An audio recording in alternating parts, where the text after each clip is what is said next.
This page is the cover of a SEGA Saturn magazine, featuring two distinct characters, one in a Santa-like outfit with their tongue out, and another with striking blue hair. The cover highlights several major features. The main focus is on extensive strategy guides for key titles. There's a large feature on Langrisser v. The End of Legend, promising a complete strategy for the first 14 scenarios over 16 pages. Also prominently featured are guides for Sakura Wars 2, Thou Shalt Not Die, and Super Robot Wars F Final Chapter, both crucial strategy RPGs on the platform. The cover also teases further reports on the Dreamcast, Sega's upcoming console, and provides the latest information on Resident Evil, likely covering the Saturn port or hinting at future developments. There's a special feature dedicated to making the 1998 World Cup 100 times more fun through games, including coverage of a unique soccer RPG called Road to Win. Other notable Sega Saturn titles mentioned include Ring ni Kakero, the beloved RPG sequel Lunar 2, Eternal Blue, Slayers Royal 2, the intriguing Backenhouter, and the survival horror title Deep Fear. The magazine also includes an interview with Kenji Nomura. Overall, the cover promises deep dives into major Saturn releases and a look ahead to the Dreamcast era. This page features a vibrant advertisement for the Sega Saturn game World Cup 98 France Road to Win. Dominating the top half is a striking image of Sega's legendary mascot, Sagata Sanshiro, holding a large scroll with powerful calligraphy that appears to read, "Soccer Dawn!" or a similar enthusiastic shout. The game is an action sports title, based on the 1998 FIFA World Cup. A key feature highlighted is the inclusion of real Japanese national team players from the era. Players are challenged to use their skills to conquer the France tournament. Interestingly, the game also includes a specific mode that allows players to experience the intense final Asian qualifiers, specifically the crucial match against Iran. The page includes screenshots showing the game's 3D soccer gameplay. It is confirmed to be manufactured under license by Sega Enterprises Limited. A smaller side note promotes the popular CD single of Sagata Sanshiro's iconic theme song, encouraging fans to buy it and sing along at Sega karaokes nationwide. The game itself was on sale for 5,800 yen, excluding tax.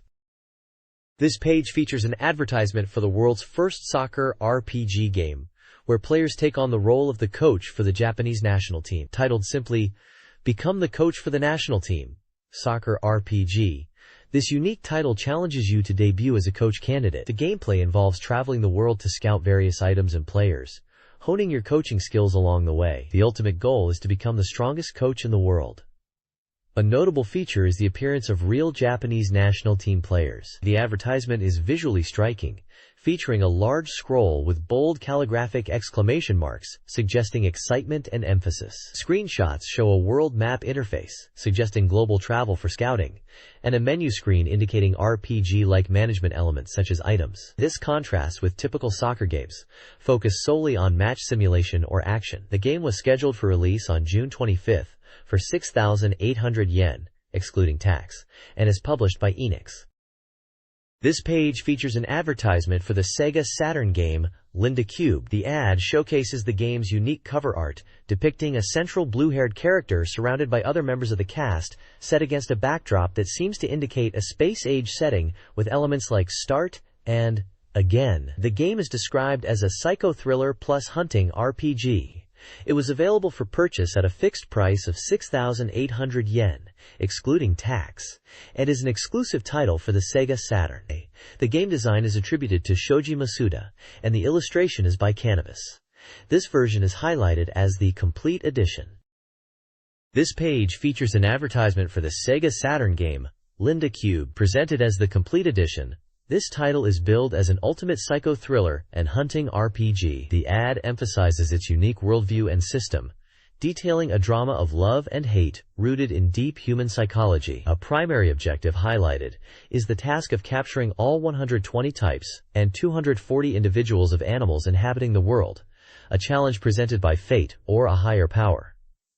The game delves into characters grappling with a destiny of ruin, aiming to make players understand the preciousness of life. This complete edition for the Sega Saturn includes significant bonuses, a complete soundtrack CD featuring all 23 BGM tracks, and production notes that reveal previously unknown details about Linda. Furthermore, it adds a new mode exclusive to the SS version, supplementing the existing 3 parallel scenarios and time attack mode, and introduces new characters. A gallery is also included, allowing players to revisit movies and music after completion. The artwork showcases key characters in a distinctive, slightly rough style, along with cryptic phrases like, "The Ark awaits a new Argios," and "Registration complete," overlaying the images. This page is the table of contents for SEGA Saturn magazine, dated July 3, 1998. The prominent feature is a look at the World Cup from a gamer's perspective, suggesting that games can make watching the tournament 100 times more fun. This section on page 57 covers the 2 latest soccer titles and highlights from the latter half of the World Cup, including details on a new soccer, RPG, and World Cup 98 France Road to Win. Page 12 offers urgent coverage of the presentation for Resident Evil, described as a strategy report on the highly anticipated title. On page 24, there's a follow-up report on Dreamcast titles, specifically focusing on D2. It includes an interview with Kenji Ino and a look at the game's opening movie. The image on the right side of the page, featuring a character standing in a doorway with text like, "Start again," and "I heard her call my name," is likely artwork from D or D2. Finally, page 28 contains a special report packed with the latest information on various popular games. These include Lunar 2, Eternal Blue, Slayers Royal 2, the complete edition of Linda Cubed, Deep Fear, Madhu Monogatari, Angelique Duet, and Falcom Classics 2.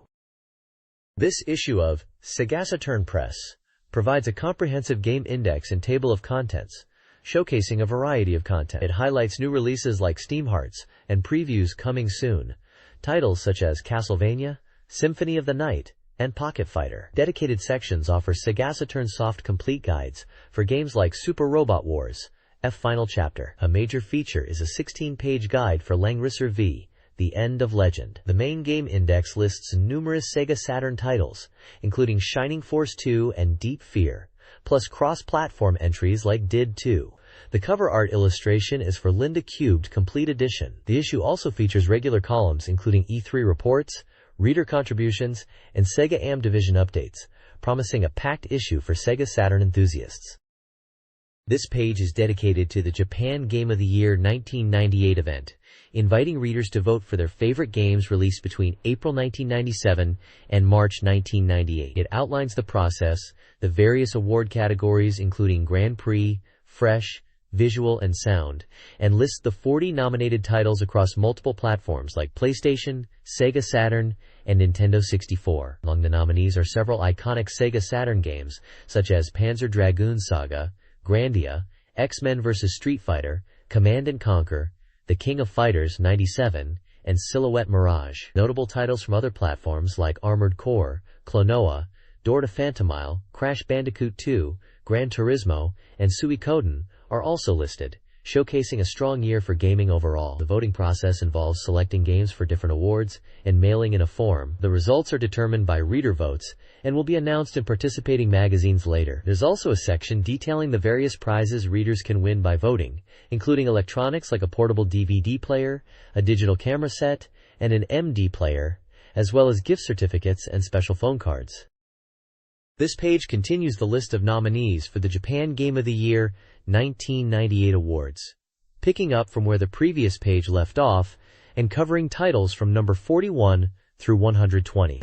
It showcases a phenomenal lineup of games released between April 1997 and March 1998 across multiple platforms, including PlayStation, Sega Saturn, Nintendo 64, Super Famicom, Game Boy, PC FX, and PC. Among the extensive list of nominees are fantastic titles like Neon Genesis, Evangelion, Girlfriend of Steel, Resident Evil 2, Xenogears, Metal Gear Solid, Dead or Alive, Final Fantasy V2 International, Gran Turismo, Front Mission 2, and many more. The sheer diversity of genres and platforms represented highlights the vibrant gaming landscape of the time, offering everything from deep RPGs and intense action games to racing simulations and visual novels.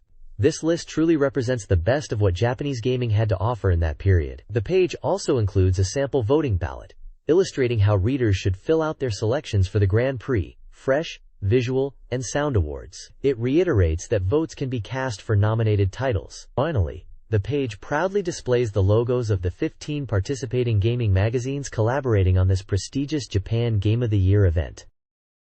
This page covers a couple of interesting events and announcements. First, we see coverage of the Kashiwa Reysol Furai Festa 98, an event where J-League soccer players interacted with fans. A key part of the festival involved a game corner featuring World Cup 98 France Road to Win. Fans, including children, were able to play the game against the actual J-League players, leading to some fun and perhaps surprising results, with the professionals sometimes struggling against the kids. The images show the lively atmosphere, the players on a stage, and fans engrossed in the game. The second main topic is the announcement of a Dreamcast game adaptation for the popular anime Akihabara Denogumi, known internationally as Cyber Team, in Akihabara. To commemorate this, there's a promotion featuring plush toys of the adorable character Densuke. The article mentions that Densuke merchandise like plushies and keychains are available or part of a giveaway.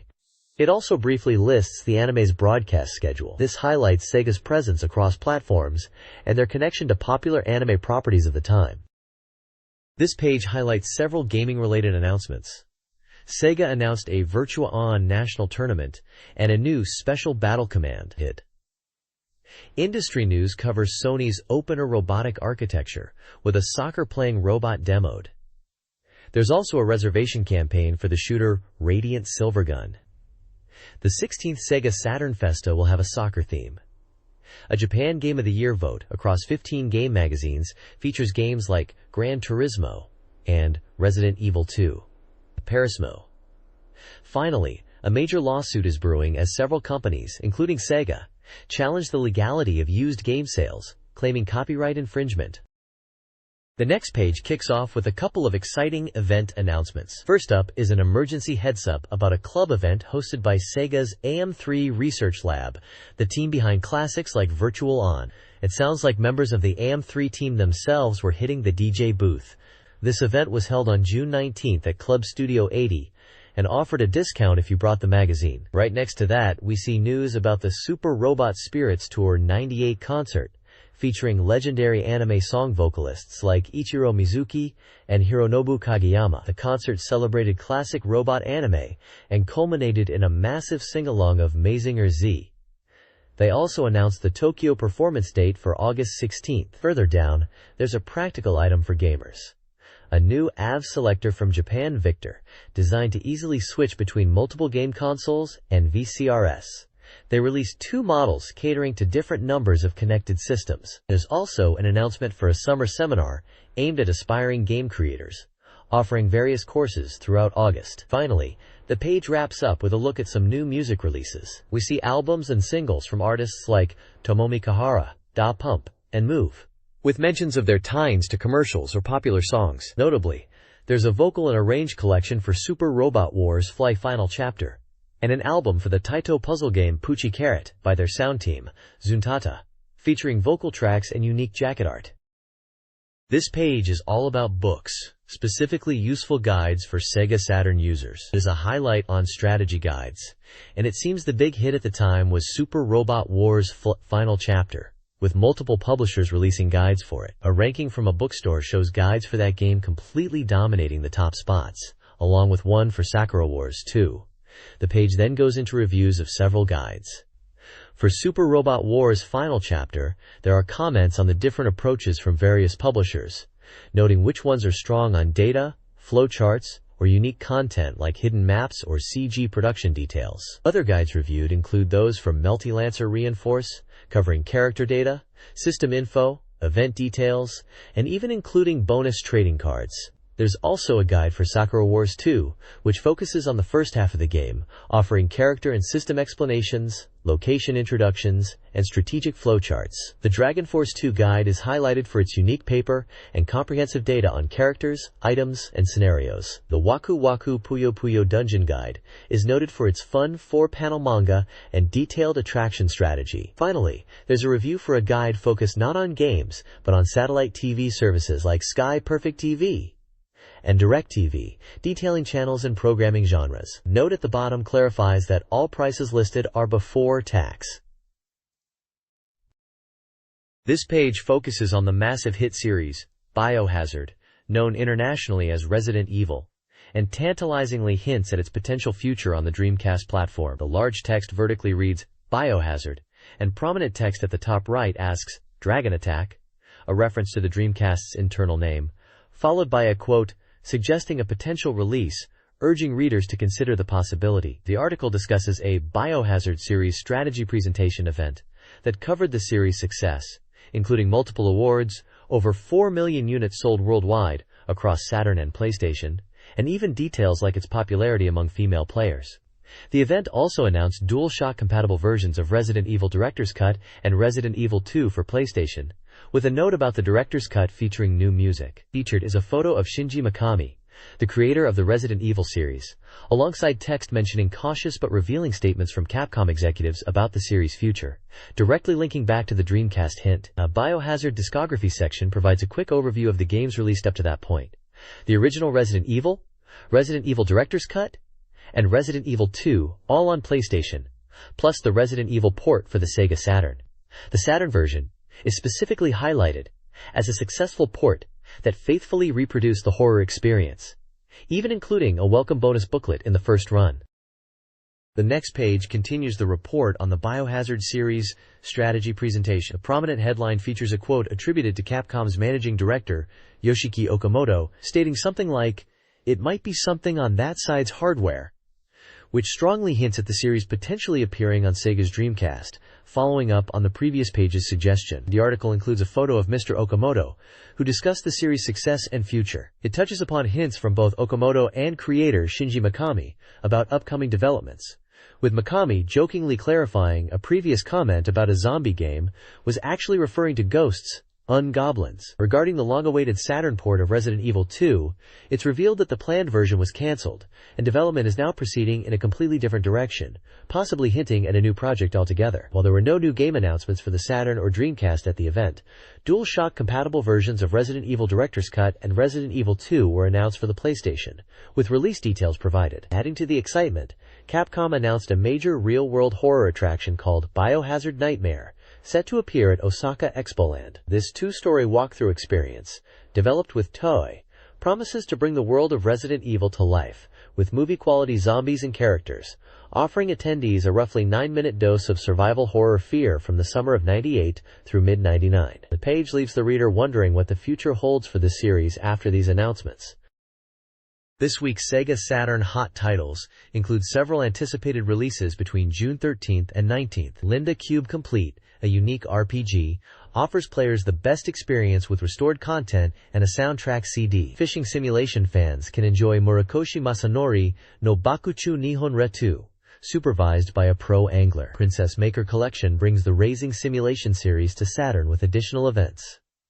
Kariotose offers straightforward fighting game action. Ultraman Zukan 3 provides a comprehensive database of the Ultraman franchise. Finally, Langrisser V, The End of Legend concludes the strategy RPG series with new gameplay systems and a continuing narrative.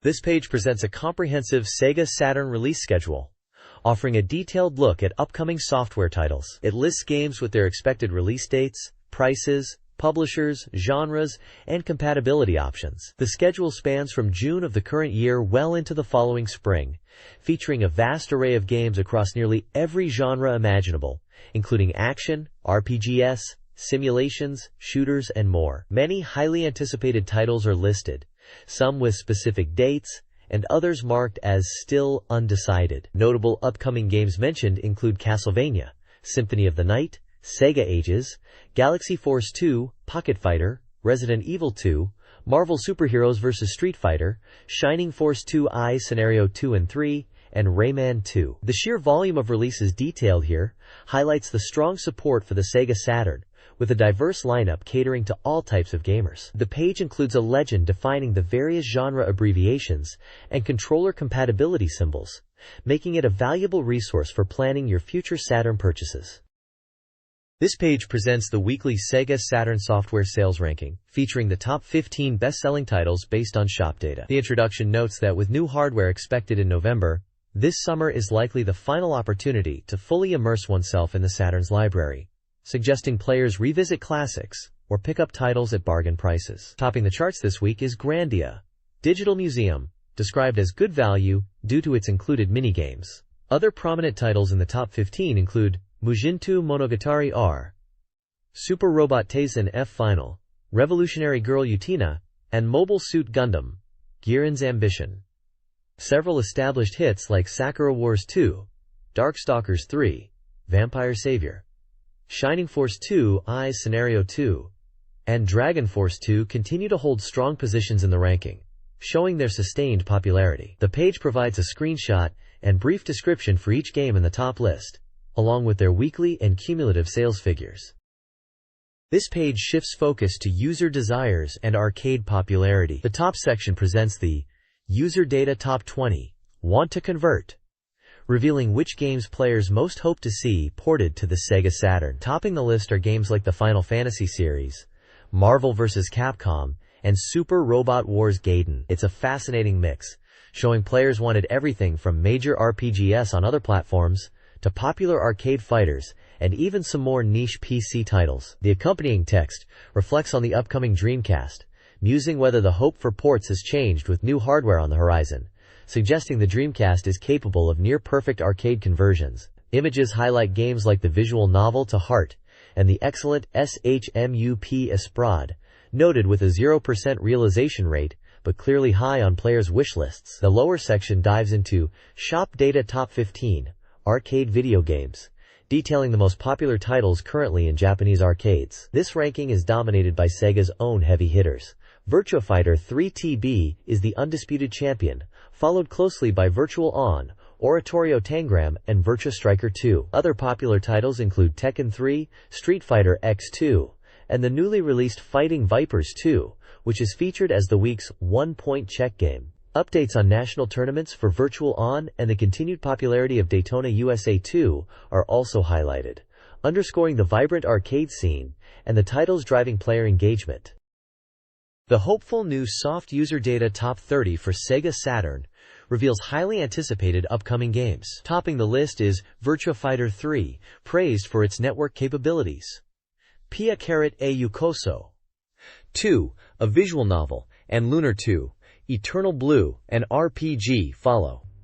Pickup Check Games highlights titles like Virtua Call S and Radiant Silvergun. The main list, from 4th to 30th, includes anticipated titles like Marvel Superheroes vs. Street Fighter, Resident Evil 2, and Silent Hill.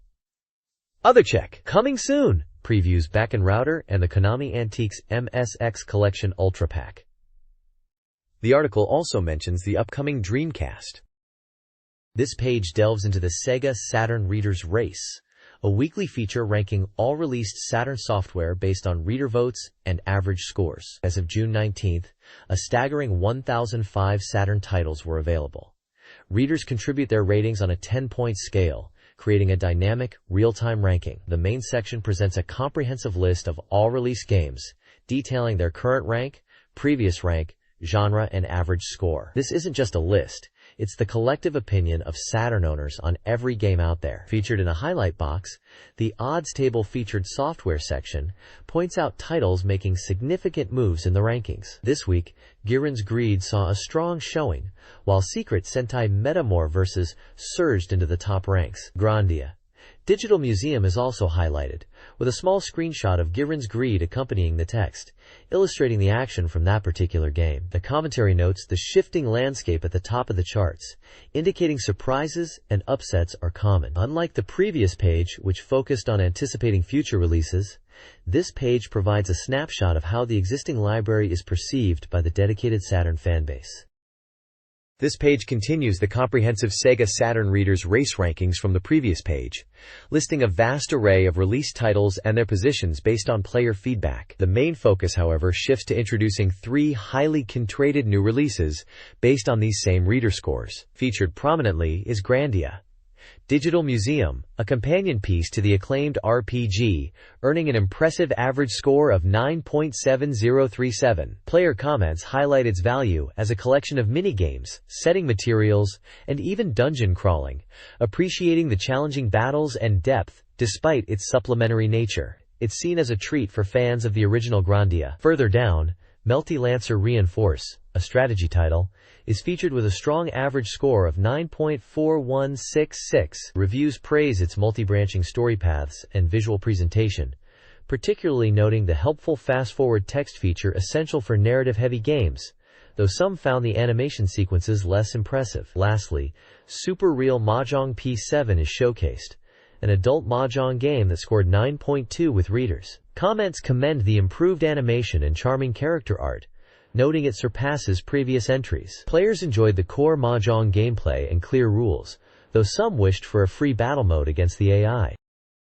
This page continues the ongoing SEGA Saturn Readers Race, presenting a lengthy list of titles ranked by player scores, carrying on from the previous page's comprehensive chart. The main focus here, however, is on introducing 3 more new titles that have recently received significant reader feedback. First up is Baroque, an action RPG known for its unique and unsettling atmosphere. Players praise its captivating worldview and compelling character designs, though some point out issues with its gameplay systems, like the map visibility and limited saving. Despite flaws, the deep narrative and challenging nature are highlighted, making it a recommended title for those drawn to its distinct style. Next is Shoujo Kakume Utena Itsuka Kakume Sareru Monogatari, an adventure game based on the popular anime. Fans of the series will find a lot to love here, with the story and visuals being particular strengths. Comments mention the multi-branching narrative paths and clean graphics, although some players felt the range of actions and conversation choices were limited, and the pacing could be slow with static visuals. Finally, Shadows of the Tusk is introduced, a strategy game with a strong emphasis on tactical combat. Players appreciate the board game-like feel and straightforward rules, making the strategic battles the core enjoyment. However, the game received a significantly lower magazine score compared to its reader average, and comments mention concerns about the main focus being on player versus player battles and the story mode being quite short, leaving the true depth of the game somewhat unclear.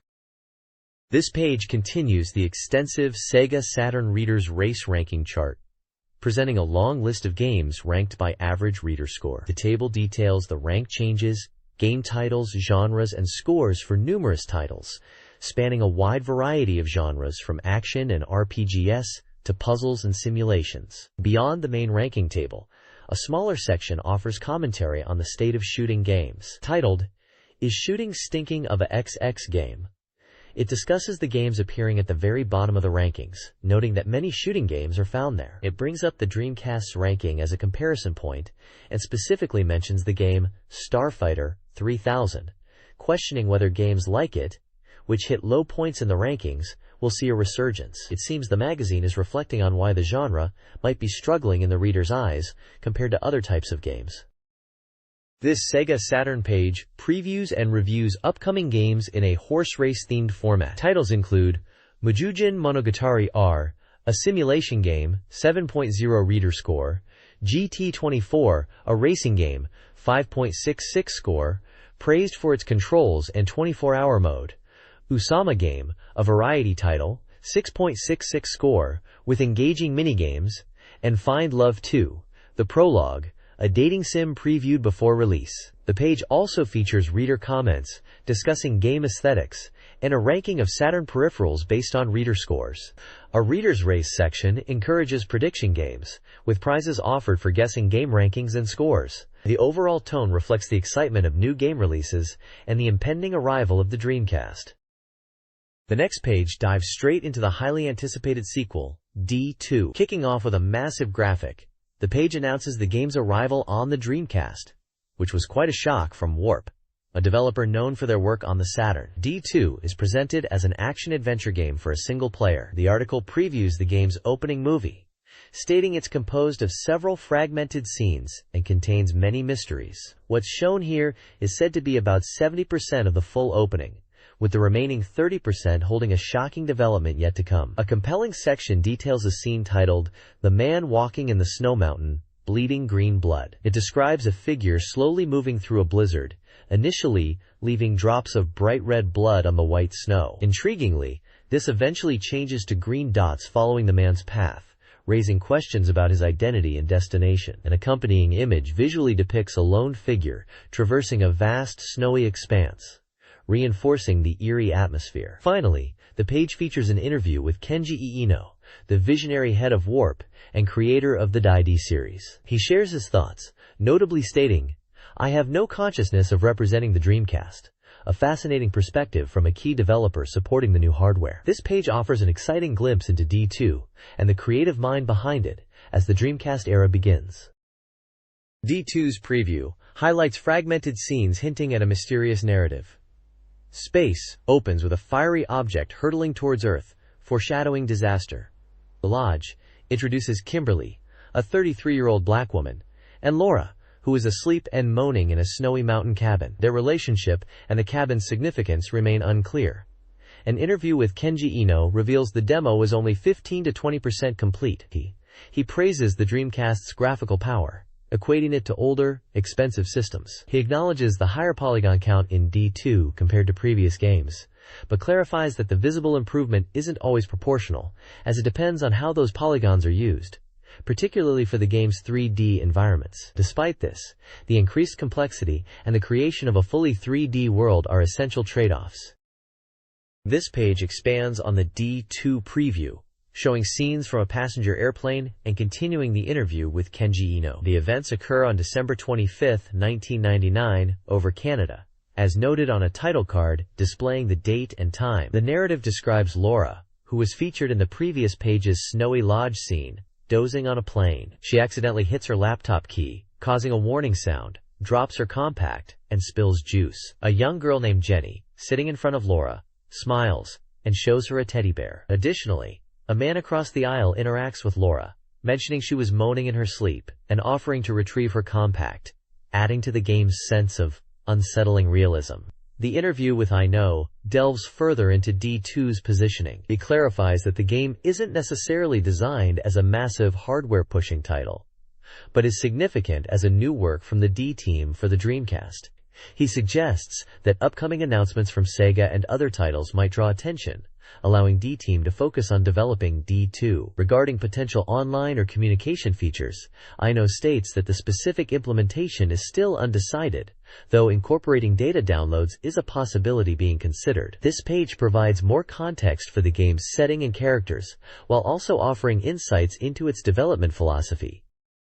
This page delves deeper into the world of D2, showcasing the dramatic events of a plane hijacking. Screenshots depict the chaos with armed terrorists and distressed passengers, along with the mysterious character David. The text describes the sudden, terrifying hijacking and hints at a tragic outcome, also introducing David as a sharp observer, despite the extreme circumstances. A Q and a cameo with director Kenji Iino provides more insights into the game's design. He addresses player concerns, confirming that while Laura's appearance might make her seem cold, the game doesn't feature a coldness mechanic, though her outfit might change. He clarifies that the compact seen in the previous game D is a significant key item in D2, not just a hint. Iino also confirms the battle system will be action shooting, and the game is designed to be completable in roughly one night. He concludes by stating that D2's core focus is not on pushing graphics or online features, but on creating an immersive real-time world and delivering an emotionally resonant experience, hoping to appeal to those who appreciate its unique snowy mountain setting.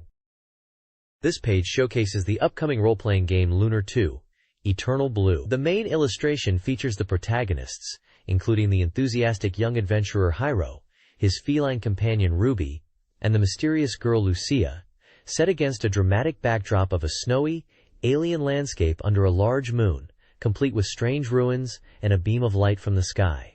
The text introduces Hiro, describing him as a straightforward boy who lives in the desert with his archaeologist grandfather and is passionate about books and exploring ruins. It highlights the core premise. Hiro's journey begins after his fated encounter with a girl. A smaller image poses a question, suggesting the sleeping princess of the blue star is about to awaken. The page also provides basic release information for the SEGA Saturn version, noting it's an RPG on 2 SAW-DROMs, published by Kadokawa Shoten and especially scheduled for release on July 23, at a tentative price of 6,800 yen. The character designer is Toshiyuki Kubuka.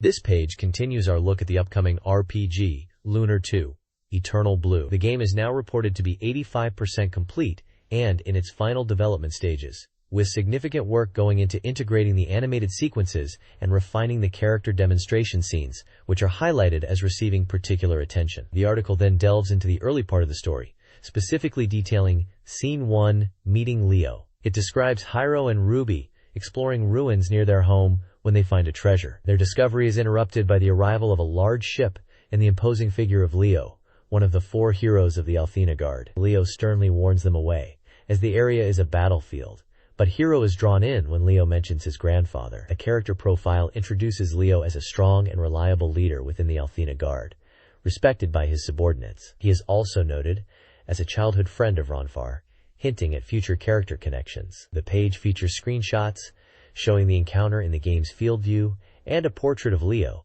giving players a taste of the game's early events and key characters. Following the events with Leo, Lunar 2, Eternal Blue continues. Scene 2 shows Leo visiting Hiro's home, seeking information on the Blue Spire from Galeon, who witnesses a mysterious light phenomenon at the spire. Hisho later meets Lucia within the spire, a girl who appears from a glowing crystal, and requests to be taken to Althena. Scene 3 details the journey to the Blue Spire with Galeon. Inside, Hiro and Ruby are transported to a room where Lucia appears. Leaving the spire, Lucia collapses and is determined to be cursed. Galeon states that she will die without intervention. Following the escape from the Blue Spire, where Leo saved the party from Lucia's curse, the group seeks help from Ronfa in Rupa. Scene 5 introduces Rupa, a town of gamblers. The locals are uncooperative, until the party realizes Ronfa is the seemingly ordinary tavern patron. He's revealed to be a former high priest, now a gambler, and challenges them to a rigged game.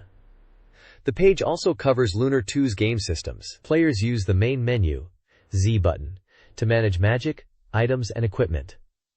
The equipment system allows for stat adjustments via weapons, armor, accessories, and crests. The menu also provides save/load options, strategy settings, and configuration adjustments for sound and display. This page continues the journey in Lunar 2, Eternal Blue, focusing on key story beats and combat systems. Scene 6 details Ronfei's past trauma, stemming from his inability to save someone from an illness. Motivated by Hiro's plea to save Lucia, Ronfeifa confronts his painful memory and assists in breaking Lucia's curse at the shrine. Screenshots show Ronfei's house, the shrine where the ritual takes place, and Lucia's successful revival. Scene 7 depicts a temporary farewell. Lucia, now free from the curse, decides she must leave. The party discovers she is heading to Dalton, a port town. However, they soon realize that Dalton is controlled by Leo, putting Lucia in immediate danger and prompting the party to rush after her. Screenshots show the group in Rupa, Lucia watching from a bridge, and the party's realization about Dalton. The page also dives into the combat system, highlighting 3 ways to engage: manual, AI, and strategy. Manual gives you full control over each character's actions every turn, offering maximum flexibility. AI allows characters to act on their own based on preset logic, speeding up battles. Strategy mode lets you set general tactics for the party before combat begins, ideal for streamlining common encounters as your characters grow. The basic actions covered are normal attack, magic, using items, and defense, each serving a distinct purpose in battle. This page continues the story of Lunar 2, Eternal Blue. Scene 8 details the party's arrival at the port town of Dalton, where they discover Lucia has already been captured by Leo and the Althena Guard, and is scheduled for execution on board their ship. Rushing to her rescue, Hiro and the group infiltrate the ship. Inside, they confront Leo, who is surprised to see Ronkofa. Ronkofa, overcoming his past trauma, declares his allegiance to Hiro, and his decision to help save Lucia, setting up a conflict between the former comrades Leo and Ronkofa. A small side story is also shown, where Lucia helps look after a baby in Rupa, but struggles to understand the emotion of loneliness. Following the rescue, Scene 9 shows the party taking a brief rest before heading to the Blue Dragon Shrine. During this time, Lucia questions Hebrew about why he trusts and helps her. Hiro explains that meeting her and embarking on this journey feels like the true beginning of his adventure, hinting at the legend of the Blue Star. Meanwhile, the relentless Leo and the Althena guard are shown pursuing them, urging them to hurry onward. The page also includes a brief profile of the cheerful but naive character Ruby, who is described as the self-proclaimed child of the Red Dragon and is growing throughout the journey. The events highlight the deepening bonds between the party members as their grand adventure is just beginning. This page dives into the world of Slayers Royal 2, featuring the main characters Lena Inverse, Guri Gabriev, and Naga the Serpent. The big news here is the emergence of an imposter party, remarkably similar in appearance to Lena and her friends, who have reportedly stolen a crucial item. This leads to a chaotic situation, as the real Naga joins the fray, and the genuine Lena party is left trying to clear their names and retrieve the stolen goods.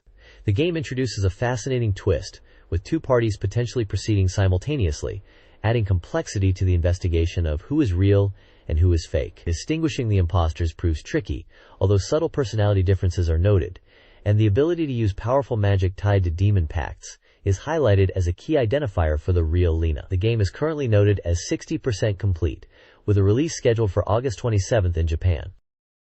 This page delves deeper into Slayers Royal 2, focusing on the distinctions between the real characters and their newly introduced imposters. It notes that the fake Guri has different, shorter hair and can see clearly, unlike the real one who often squints. The fake Lena is said to have a larger bust size than the genuine article, seemingly exclaiming, "Excuse me," and leaving her magical ability in question. Intriguingly, Naga the Serpent appears to be the real one, acting alongside the fakes without realizing their true nature.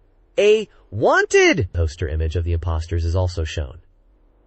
The page then highlights character-specific commands as a key feature. Different characters have unique abilities tailored to their personalities and fighting styles. Examples given include Naga's high laugh and Guri's defense, which are useful in counterattack settings. Lena's slipper command, used for stunning or recovering enemies, and Amelia's punch are in the attack settings, showcasing their distinct approaches. Stats like fullness, stamina, and motivation are shown for Lena, affecting how these commands and abilities function. A notable addition from the previous game is the wait command in manual combat. While the prior game was semi-real-time, selecting manual combat here allows characters to act based on speed. Charging recklessly is cautioned against.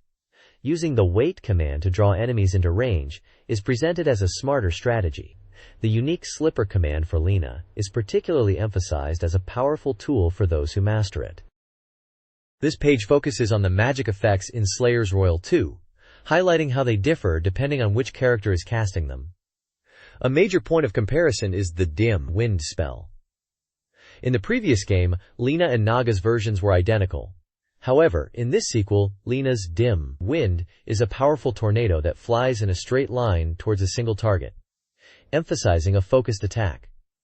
In contrast, Naga's dim wind remains an indiscriminate, swirling vortex that pulls in all nearby units, including allies like Lena and Guri, which the reviewer notes has become even more of a nuisance than before. This difference effectively showcases the characters' personalities through their magic. The page also previews other spells with unique graphics, such as the lightning attack, Dig Volt, the explosive burst Rondo, and the targeted blue beam, Bram Blazer. The reviewer is clearly impressed by the level of detail and character integration in the magic visuals, and looks forward to playing the game to experience these differences firsthand.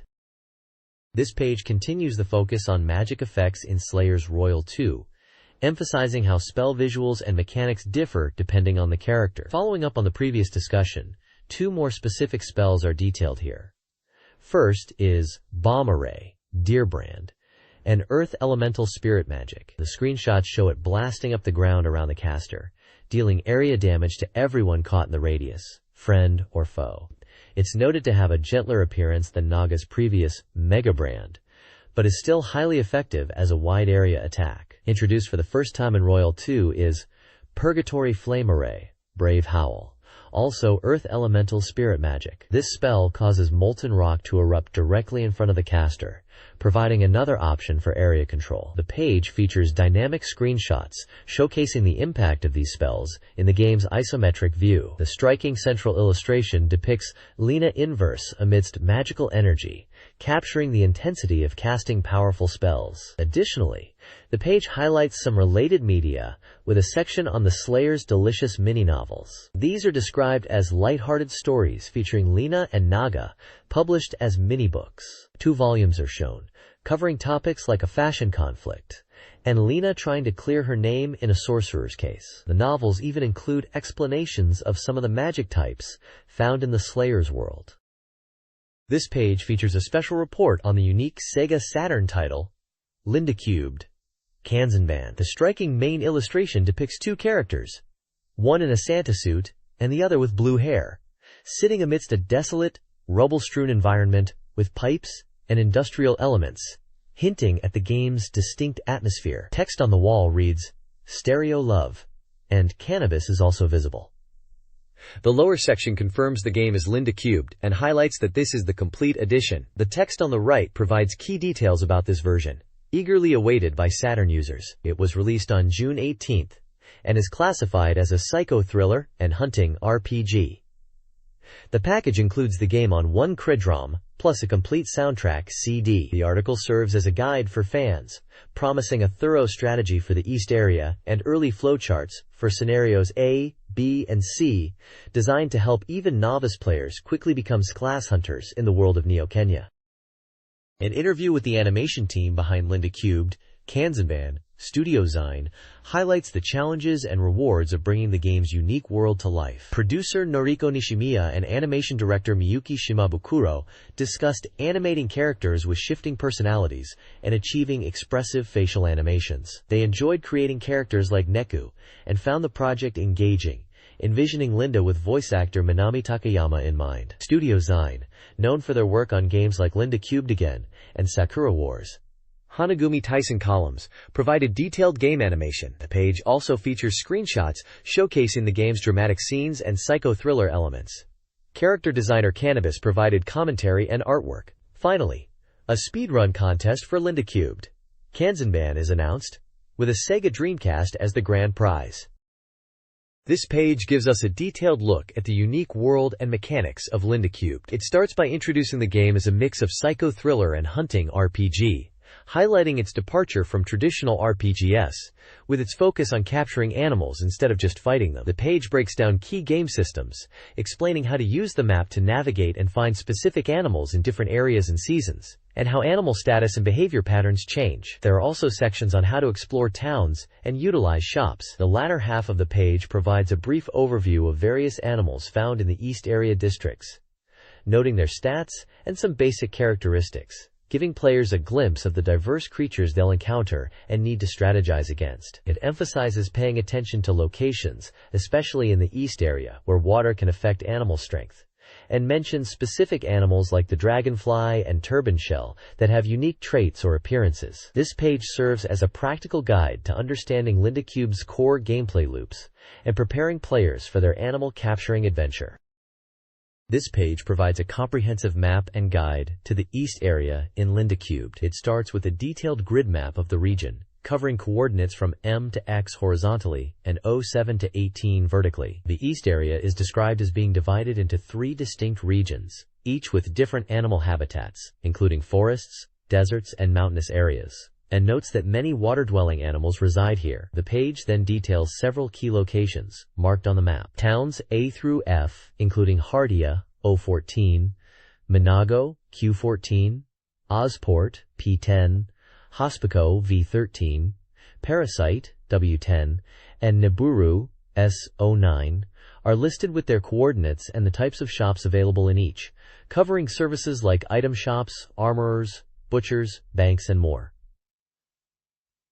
Special Location G, the Arc, O14, is also highlighted as a starting point and hub. Below the town information, various animals found in specific East Area subregions are presented. Each entry includes an image of the creature, distinguishes between male and female forms with separate stats, level, HP, BP, strength, defense, agility, lists the price they can be sold for, and provides notes on their behavior, abilities, or conditions under which they appear. This section covers diverse creatures like Sai, Dachu, Okami, Ayai, Zumotsu, Namazu, Uji, and Suzumushi, offering vital information for players looking to capture specific animals. A key at the bottom explains the icons used to represent the various shop types available in the towns. This page delves into 3 distinct underground dungeon areas within the East region: Karagorum, Q17, Nebrot, S9, and Yamapito, X13. Each section provides a map of the dungeon levels and details the unique creatures inhabiting them, along with obtainable items. Karagorum features multi-level maps, showing 1F, 2F, B1, and B2. It's noted as being connected to the town of Hardia, and is home to creatures like dogs, including Fang, a key figure in Scenario C, Mijinko, lizards, and moles. Players should note a scientist is present in B2 after defeating Fang. Nebrot, connected to the town of Naburu, maps out B1 and B2. This area contains animals such as wolves, crocodiles, moles, and squids. It highlights an illegal merchant and mentions a girl who can guide you in Scenario A, along with a particularly strong crocodile. Obtainable items are also listed for both dungeons. Yamapito, X13, is described as a narrow dungeon with a map showing 1F and an area accessible after using a key. The animals encountered here change after an event occurring in the summer of 1998. Initially, you'll find crabs, turban shells, and squids. After using the key, earthworms and hermit crabs appear. Key items obtained within are also listed. Finally, the page includes an early game flowchart for scenarios A and B of Linda Cubed again, offering guidance on progression during the initial stages of the game. This text details 3 distinct locations and a scenario within a game. Dag Pond, 18, is a seasonal water dungeon where animal encounters vary. Rulina Tower, VO7, is a multi-floored dungeon with traps, switches, and flying enemies, requiring puzzle solving. Dai Cape, U10, is a scenic area housing stronger creatures and is known for its blooming flowers. The page then outlines Scenario C, a seasonal event-driven narrative. Players must deliver specific items like Fang's Tooth and various eggs, often tied to specific in-game years. The scenario progresses through plot points, including travel to Dogifua and Ozport, and meeting key characters like Sachiko and Linda, culminating in Linda's recruitment as a companion. This page features Deep Fear, a survival horror game for the SEGA Saturn. The main image shows a character's face, likely the protagonist, and a screenshot of a creature or monster from the game. The article introduces 3 new characters the protagonist, John Mayer, will encounter in the underwater base. It also provides a prologue to the game titled Rocket Fall. A section highlights the motive for John Mayer rushing to repair an air unit, focusing on him facing loss and reuniting with Dr. Gina Weisberg. Gina has been researching the enemy in the industry area and discovered their cells have very low oxygen tolerance. Mayer decides to restore the base's oxygen supply and repair a damaged air unit located in the residential area apartment floor. The text also announces new enemies. And then, details are given on the game's release. July 16th for 6,800 yen, described as a deep-sea horror suspense game. It comes on 2 Cridroms, is for 1 player only, and is recommended for ages 18 and up. There's also a special report section.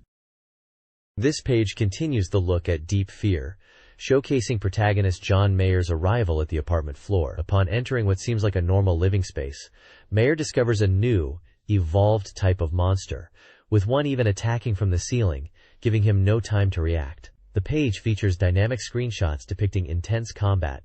Large! Bang! Text bursts highlight moments of action, specifically when a life-saving shotgun blast hits a monster, saving Mayer from certain danger. Another shot follows, eliminating a second creature, allowing Mayer to escape the immediate threat. The source of this timely intervention is revealed to be a new character, Anna Laurenshausen, who is prominently featured with her own character illustration. The text introduces Anna as a diver from DN Communications, a professional in the Big Jim atmospheric diving suit. Described as having a tomboyish personality, she shows a feminine smile only when interacting with her beloved dog. A quote from her is featured, suggesting she tells Mayer to find something himself, As she's busy looking for Rambo, Anna seems to prioritize finding her dog but readily provides crucial assistance to Mayer when he needs it most. Her sharp shooting with a shotgun is highlighted as she efficiently deals with the evolved monsters, allowing Mayer to continue towards the air unit. This page continues the deep fear coverage, detailing protagonist John Mayer's progress towards the DN area after dealing with the gate issue mentioned previously. It highlights a key moment where Mayer acquires a shotgun, emphasizing its power and necessity for combating the evolved monsters encountered in the game. The page introduces two significant characters.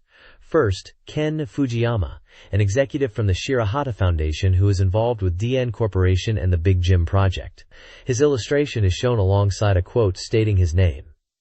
Second, McCoy Iron Fist Lambert is introduced.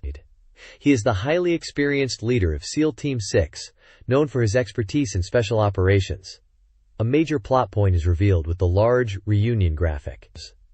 The text explains that when Mayer reports to Colonel Clancy's room, he unexpectedly encounters McCoy. This meeting is particularly impactful, as McCoy is revealed to be the older brother of Mayer's deceased lover, killed in a maritime accident, bringing a complex and painful past relationship back into the present narrative. Screenshots on the page showcase combat with the shotgun, and scenes involving these new characters. This page continues the deep fear coverage, diving deeper into protagonist John Mayer's urgent mission. Titled Reckless Plan, it details Mayer's return to his quarters where he interacts with Sharon and Gina. Interestingly, the text hints that Gina might have a double or another identity, adding a layer of mystery. Mayer receives an urgent call from Dubois, who has disturbing hidden camera footage. The footage shows SEALs, led by the imposing McCoy, planning to attack the critical air unit. This reveals the immediate threat isn't just the monsters, but also hostile human forces. The situation is dire. The air unit, already weakened by a missile strike, is on the verge of collapse from pressure differences if combat occurs nearby. Mayer must obtain an underwater gondola immediately to reach the air unit and prevent this catastrophe. The page leaves us with the pressing question: can Mayer prevent the base's collapse?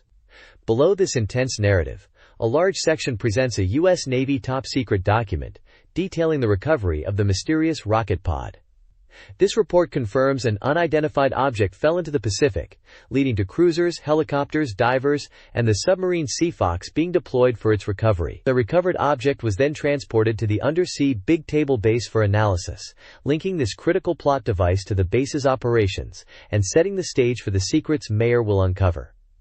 As a seasoned Deep Fear player, this background lore is essential, adding context to the strange events plaguing the base. This page dives into the world of Mado Monogatari, compiles RPG entry for the SEGA Saturn, a spin-off of the beloved Puyo Puyo series. It features vibrant character art of the protagonists, Arl and Rulyu, promising that the two heroines stand up. The page provides a look at the game's isometric presentation, with screenshots showing town exploration, an ominous dungeon scene with a skeleton enemy, and a world map view. A dialogue box confirms the presence of stray Puyos appearing outside town in the evening, a clear nod to the game's heritage. We also get a glimpse of the battle system, featuring portraits and health bars for Arkle, Rulu, and a Minotaur enemy, suggesting a turn-based RPG combat style. The premise is highlighted, detailing a world where humans and monsters normally coexist peacefully, but a mysterious anomaly is causing monsters to behave strangely. This disturbance, centered around a phenomenon called Horakurobi, is more serious than it seems, prompting curious Arle and her friend Rulyu to begin an investigation. The page proudly displays a completion rate 100% rating, indicating a highly polished or well-received game right out of the gate. It confirms the game is a compile RPG, released on July 23rd, designed for a single player and recommended for all ages. This looks like a must-play for fans of the series, or those looking for a charming Saturn RPG. This walkthrough focuses on the early game of Mado Monogatari on the SEGA Saturn, starring Arslan. The player begins by helping a boy find his lost whistle in the Caney Plain, navigating the world map and isometric town. Combat is introduced with battles against weak enemies. Successfully completing the quest rewards the player and progresses the story. Later, a mysterious earthquake and loud noise lead Argle to a mountain, where she encounters aggressive monsters and strange, smoke-spewing plants. The narrative suggests the smoke might be the cause of the unusual monster behavior. A new feature, Arl's Diary, is introduced, allowing players to review past events and track progress. This initial exploration sets the stage for a larger mystery, hinting at a plot revolving around monster aggression. This page delves further into the early adventure of Arle in Mado Monogatari. The story digest details two key events. Arle discovers Minotauros acting aggressively at her house, seemingly much stronger than usual, suggesting something is wrong. Screenshots show the encounter and dialogue reflecting his unusual state. The story continues with the revelation that Minotauros' strange behavior is linked to inhaling smoke from a nearby cave. Despite the danger in his current condition, Arle decides to enter the cave alone to investigate, though Minotauros insists on following her. Inside the cave, the situation escalates. Minotauros' erratic movements are physically blocking the path forward. Arle is also found within the cave, but she too appears to be acting strangely, raising concerns about the effects of the cave's influence. The world map shows the location of these events, highlighting the current area of exploration. A section explains the skill system. Arle's fire skill is demonstrated, useful for overcoming environmental obstacles like bats and spiderwebs. Minotauros' rock-moving skill is also detailed, allowing him to push large obstacles to clear paths or uncover hidden items, showcasing how character abilities are integrated into exploration and puzzle-solving within the dungeon. This page continues the adventure in Mado Monogatari, detailing new locations and gameplay features. We learn about Hot Village, where villagers are recovering and mentioning the strange plant from the cave. They also talk about a peculiar monster. At Arle's house, players can recover freely. A notable feature is the memory pot, which allows you to revisit past events you've witnessed in the game, complete with commentary. Can you collect all the visual events? The story progresses to Yarn Forest. Witness accounts from Hot Village suggest the bear-like, owl-like monster has gone into this forest. There's also mention of a strange one-eyed ghost creature encountered here. The action section further explains character-specific skills used for exploration and puzzle solving. Lulu's skill, Rock-Breaking Palm, is introduced. This powerful technique can destroy rocks and crumbling pillars, blocking paths, highlighting the need to switch characters to overcome environmental obstacles. Looking ahead, the next installment teases the introduction of new party members joining the adventure, including fan favorites like Draco and Witch, plus some unexpected additions. Get ready! This page is dedicated to Angelique Duet, a neo-romance simulation game from Koei. This title is a new version based on the original Super Famicom release, featuring completely revamped graphics and a brand new opening movie, bringing the popular series to the Saturn with a fresh look. The game introduces several engaging new elements for players. You can now participate in paper events, allowing you to write letters to the Guardians, receive replies, and even respond to rivals' letters. There are also unexpected gifts from the continent's people, where you receive items that you can choose to give to the Guardians, keeping in mind that some gifts are perishable. Furthermore, you can use ingredients like sugar and milk in a "What will you make with this" event to create sweets and present them to the Guardians. The page includes various screenshots showing gameplay events, like interacting with characters in different locations and receiving gifts. Character illustrations showcase familiar faces like Angelique Limoges, Julius, and Rosalia. A special reports section provides key details. The game is developed by Koei, scheduled for release on July 30th, priced at 7,800 yen, with a premium box available for 9,800 yen, and is reported to be 90% complete. It seems Angelique Duet is shaping up to be a faithful yet enhanced return for fans of the series. This page dives into the details of the Angelique Duet premium box and introduces some gameplay mechanics. The premium box is packed with goodies, including a special music box playing a romantic tune from the game, a booklet titled Golden Memories, featuring a comic by the character designer, and other bonuses like power memory stickers, and a set of 9 plastic bookmarks of the Guardian Saints. The page also explains that on Saturdays, you can go shopping at the park, where you can buy drinks or presents. You can only buy one item at a time, so you need to choose carefully who to give it to. Giving presents to the Guardian Saints is key, But the game also allows you to give presents to your rivals. A significant feature highlighted is the friendship event, which encourages developing good relationships with other female characters, particularly your rival, Rosalia. These events deepen your friendship with her, adding another layer to the game beyond just romance with the Guardians. The overall impression is that Angelique Duet offers a rich experience with attractive bonus items and engaging relationship dynamics, not just with the male characters but also with your female peers. This page provides the first substantial look at Falcom Classics 2 for the Sega Saturn, a compilation featuring Templo del Sol, Azteca 2, and YS2. Until now, information on this title had been scarce, leaving fans wanting more. YS2 is included, and based on the screenshot, its visual style appears quite similar to the original YS. The text indicates that while the look is familiar, some changes are planned to improve playability. The major highlight is Templo del Sol, Azteca 2, an adventure game with a Mexico/Mayan theme where players solve the mysteries of the Sun Temple. The page shows a significant graphical leap for the Saturn version compared to the original PC release, particularly evident in the overworld map comparison, which shifts from top-down pixels to an isometric, more detailed rendering. The PC version utilized a command icon system for interaction, and while the graphics are getting a massive upgrade, the control method for the Saturn version is still under development. Certain screens, like the main game view shown with the PC interface breakdown, are slated for a complete redraw in the Saturn release. This collection is set to arrive in November '98 for 5,800 yen, categorized as an RPG ADV, suitable for all ages and playable by one person. The next page dives deeper into the Sega Saturn version of YS2, which is included in the Falcom Classics 2 collection. Following the events of the first game where Adol defeats Dark Fact, he collapses and awakens to find himself in the village of Lance, having been rescued by the heroine, Lilia. This page showcases several game screens from the early to mid sections of YS2. We see the entrance to Lance Village, which serves as the starting point, and are told that a passage to the ruins lies just outside.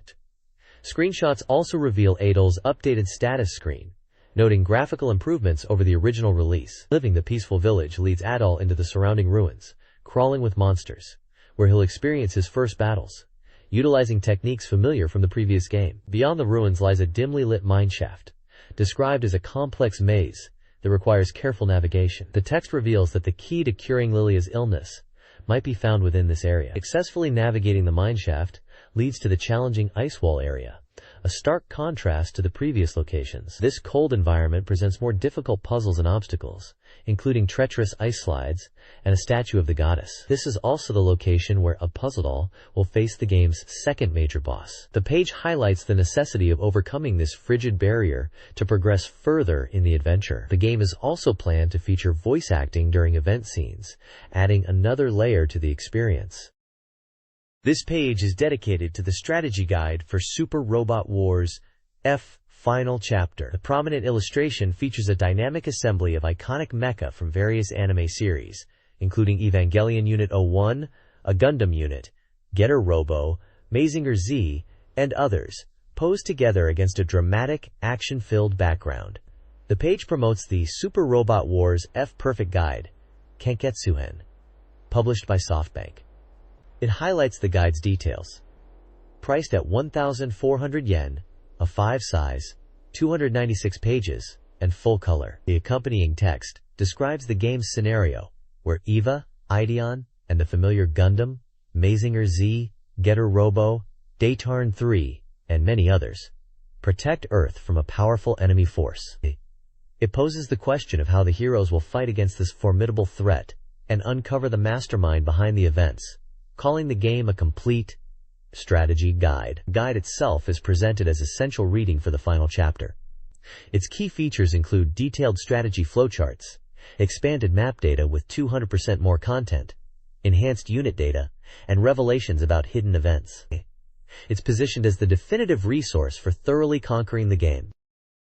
This page features a special article dedicated to making the World Cup 100 times more fun by playing soccer games. It highlights the latest information on 2 major soccer titles and provides points for enjoying the second half of the tournament. The first game discussed is titled, Let's Become the Manager of the Japan National Team, world's first soccer RPG, a unique concept allowing players to manage the Japanese team with role-playing elements. The second title is World Cup 98 France Road to Win, focusing on the 1998 World Cup event itself. The article poses questions about Japan's performance and predicts the winning team. The visuals include the official France 98 logo, dynamic images of soccer players, cheering crowds, and a grid displaying various in-game or real-life match moments. The feature promises strategies and tips for enjoying these games alongside the actual World Cup action.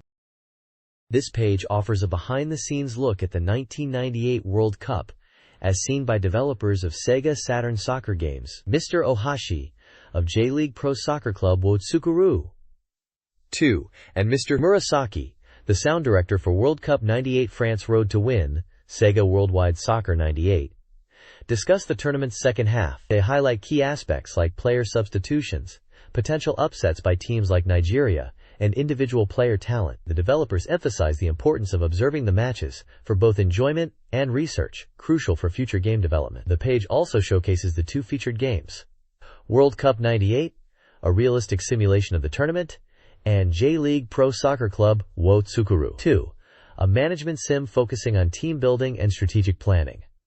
Both games provide an engaging way to experience the world of soccer alongside the real-life event. Video game developers share their World Cup excitement and predictions.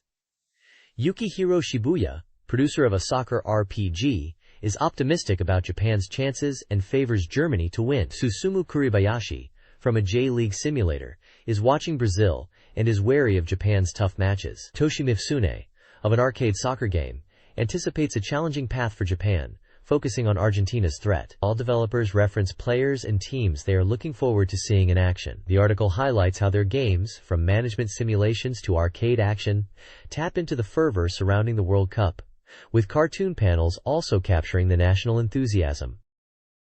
This page highlights World Fantasista, a groundbreaking SEGA Saturn title from Sega and Enix that boldly combines the soccer and RPG genres. Released on June 25, 1998, this game puts players in the shoes of the Japanese national team coach, not a player, with the ultimate goal of winning the International Cup. It's touted as the world's first soccer RPG, offering a unique experience where you manage the team, develop players through RPG-style leveling and stats, navigate story events, and give tactical instructions during matches. The game emphasizes the drama and journey behind the scenes of professional soccer, blending the simulation aspects of matches with the character growth and narrative depth typical of RPGs. Screenshots show both the tactical match view and the more traditional RPG exploration and character status screens, illustrating its hybrid nature.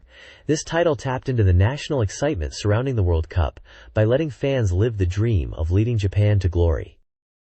This page delves deeper into World Fantasistas, showcasing key features that highlight its unique blend of soccer and RPG elements. It reinforces the groundbreaking collaboration between Sega and Enix, promising a truly special experience. A major draw is the inclusion of real Japanese national team players from the 1998 World Cup qualifiers and beyond, like Nakata and others, adding significant authenticity. The game also features detailed commentary and analysis during matches by actual broadcast personalities, bringing a level of realism rarely seen at the time. Beyond just managing Japan, a fascinating aspect is the ability to eventually take the reins of other powerhouse national teams as you progress, with unique events tied to each country. The match presentation is highlighted, showing full-time scenes that depict the entire game from kickoff to the final whistle, not just key moments, although the duration is compressed. Tactical depth is evident, with screens dedicated to managing starting lineups and formations, and the game emphasizes the fun of developing and executing combination plays on the field. This page solidifies that World Fantasista is a distinct soccer RPG that focuses on both the strategic management and the on-field action, enhanced by realistic elements and a unique genre mix.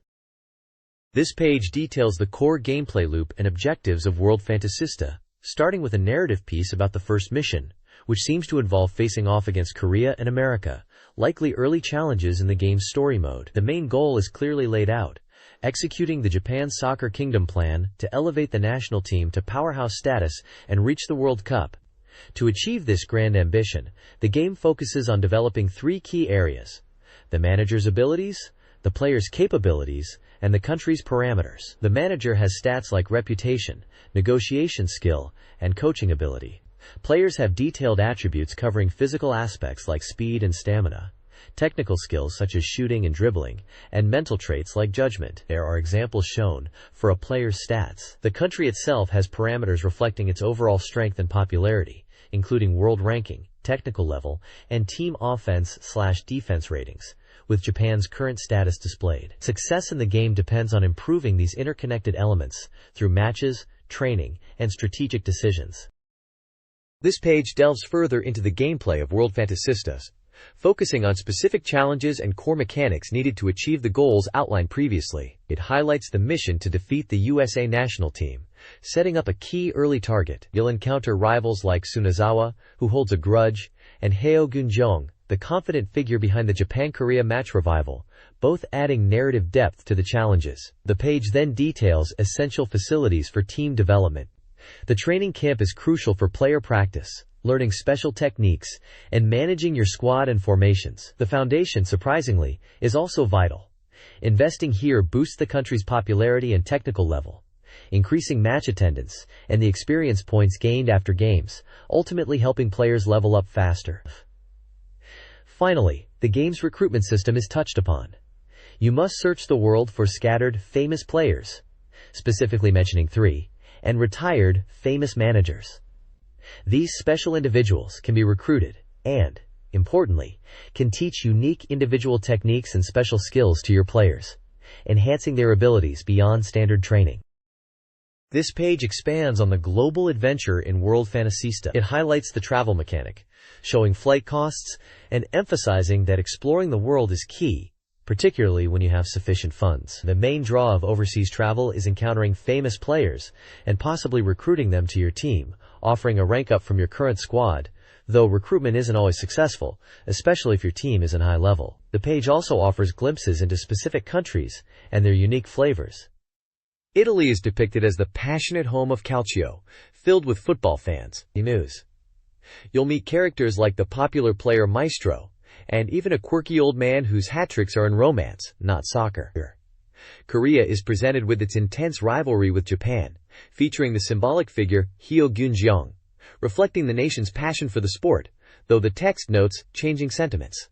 Beyond recruitment, the world map holds interactive events triggered by talking to characters, adding depth and unique situations, like meeting the famous managers discussed previously. The game isn't just about soccer.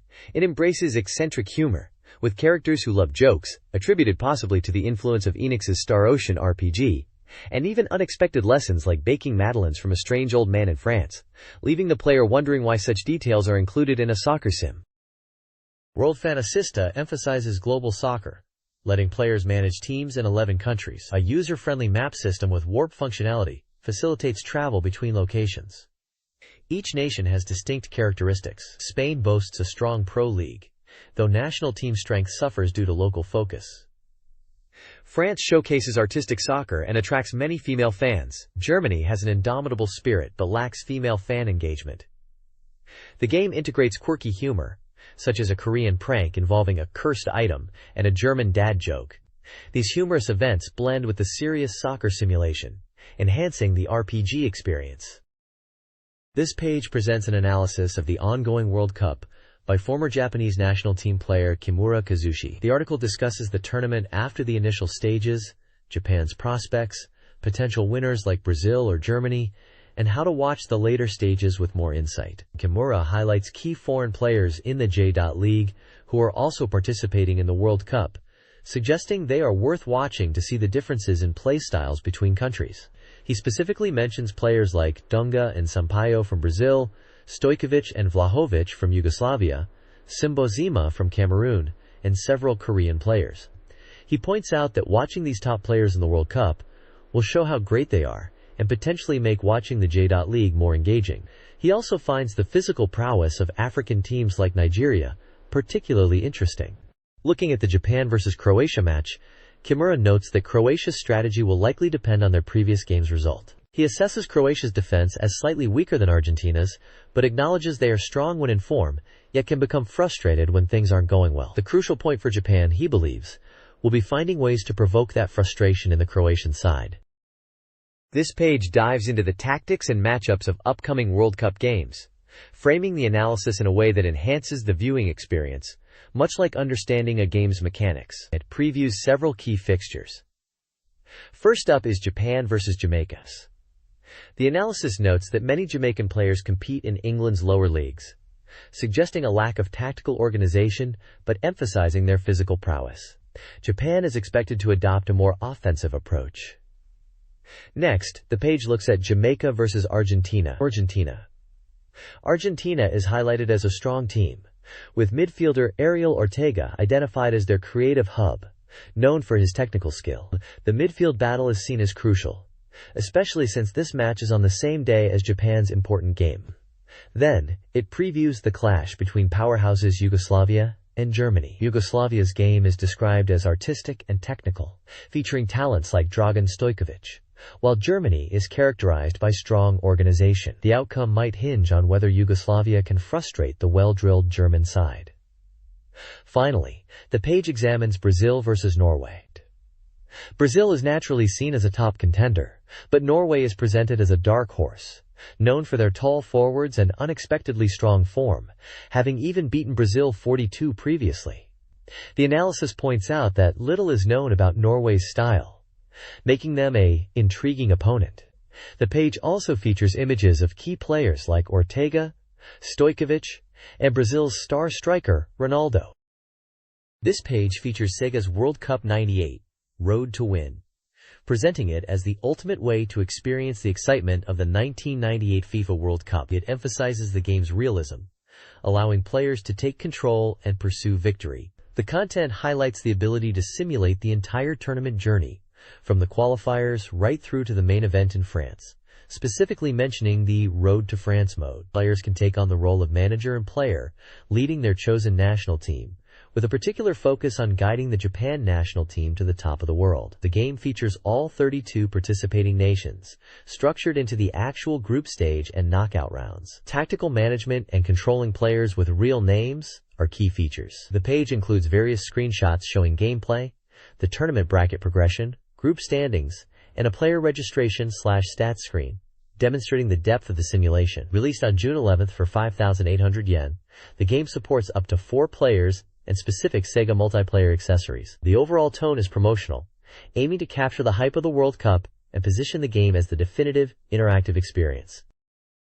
This page continues to detail World Cup '98, Road to Win, focusing on the immersive presentation and customization options. The game boasts the most impressive commentary and analysis team in SEGA sports game history, featuring experienced broadcasters and former professional footballers, like Kazushi Kimura and Nobutoshi Kaneda providing analysis, Taisuke Ogaya handling live commentary, and Katsuhiko Kaneko as the navigator. Their combined experience and an extensive vocabulary of over 15,000 words create a highly realistic, TV-like atmosphere that elevates the excitement of your gameplay. The Road to France mode goes deeper, allowing players to relive critical moments from the Asian final qualifiers against Iran, starting from various points in the match, such as after Japan scores or in the second half. It even includes the hypothetical scenario of losing to Iran and having to play the decisive playoff against Australia for World Cup qualification, adding dramatic alternate history gameplay. For social play, the game features a friendly match mode, supporting up to 4 players simultaneously, perfect for enjoying matches with friends. Players can also customize the game by creating their own original teams or editing existing players. While player parameters like stats cannot be changed, you are free to alter player names, allowing you to personalize your team and take on rivals with unique lineups. This page presents a fun contest for readers to predict the outcomes of 4 final World Cup qualifying matches: Romania versus Tunisia, Colombia versus England, Japan versus Jamaica, and Argentina versus Croatia. You have to predict the winner and the goal difference for each game. Submit your predictions by June 25th, and if you get them all right, you'll score a sweet prize package. The prize is a bundle of 4 awesome SEGA Saturn football titles: World Cup '98, Road to Win, Let's Be a J-League Manager, J-League Jikyuhanu No Striker, and J-League Pro Soccer Club Otsukuru. 2. The page also throws in some expert analysis and thoughts on each match to help you make your picks. It gives insights into team strengths, potential weaknesses, and even lists some qualifying odds for different nations based on bookmaker data. It looks like Romania is heavily favored against Tunisia, England is expected to beat Colombia, Japan is thought to have the edge over Jamaica in defense and organization, and Argentina's speed is highlighted against Croatia. It's a great way for fans to engage with the upcoming tournament and test their football knowledge. There's also a ballot form included so you can fill out your predictions and submit them.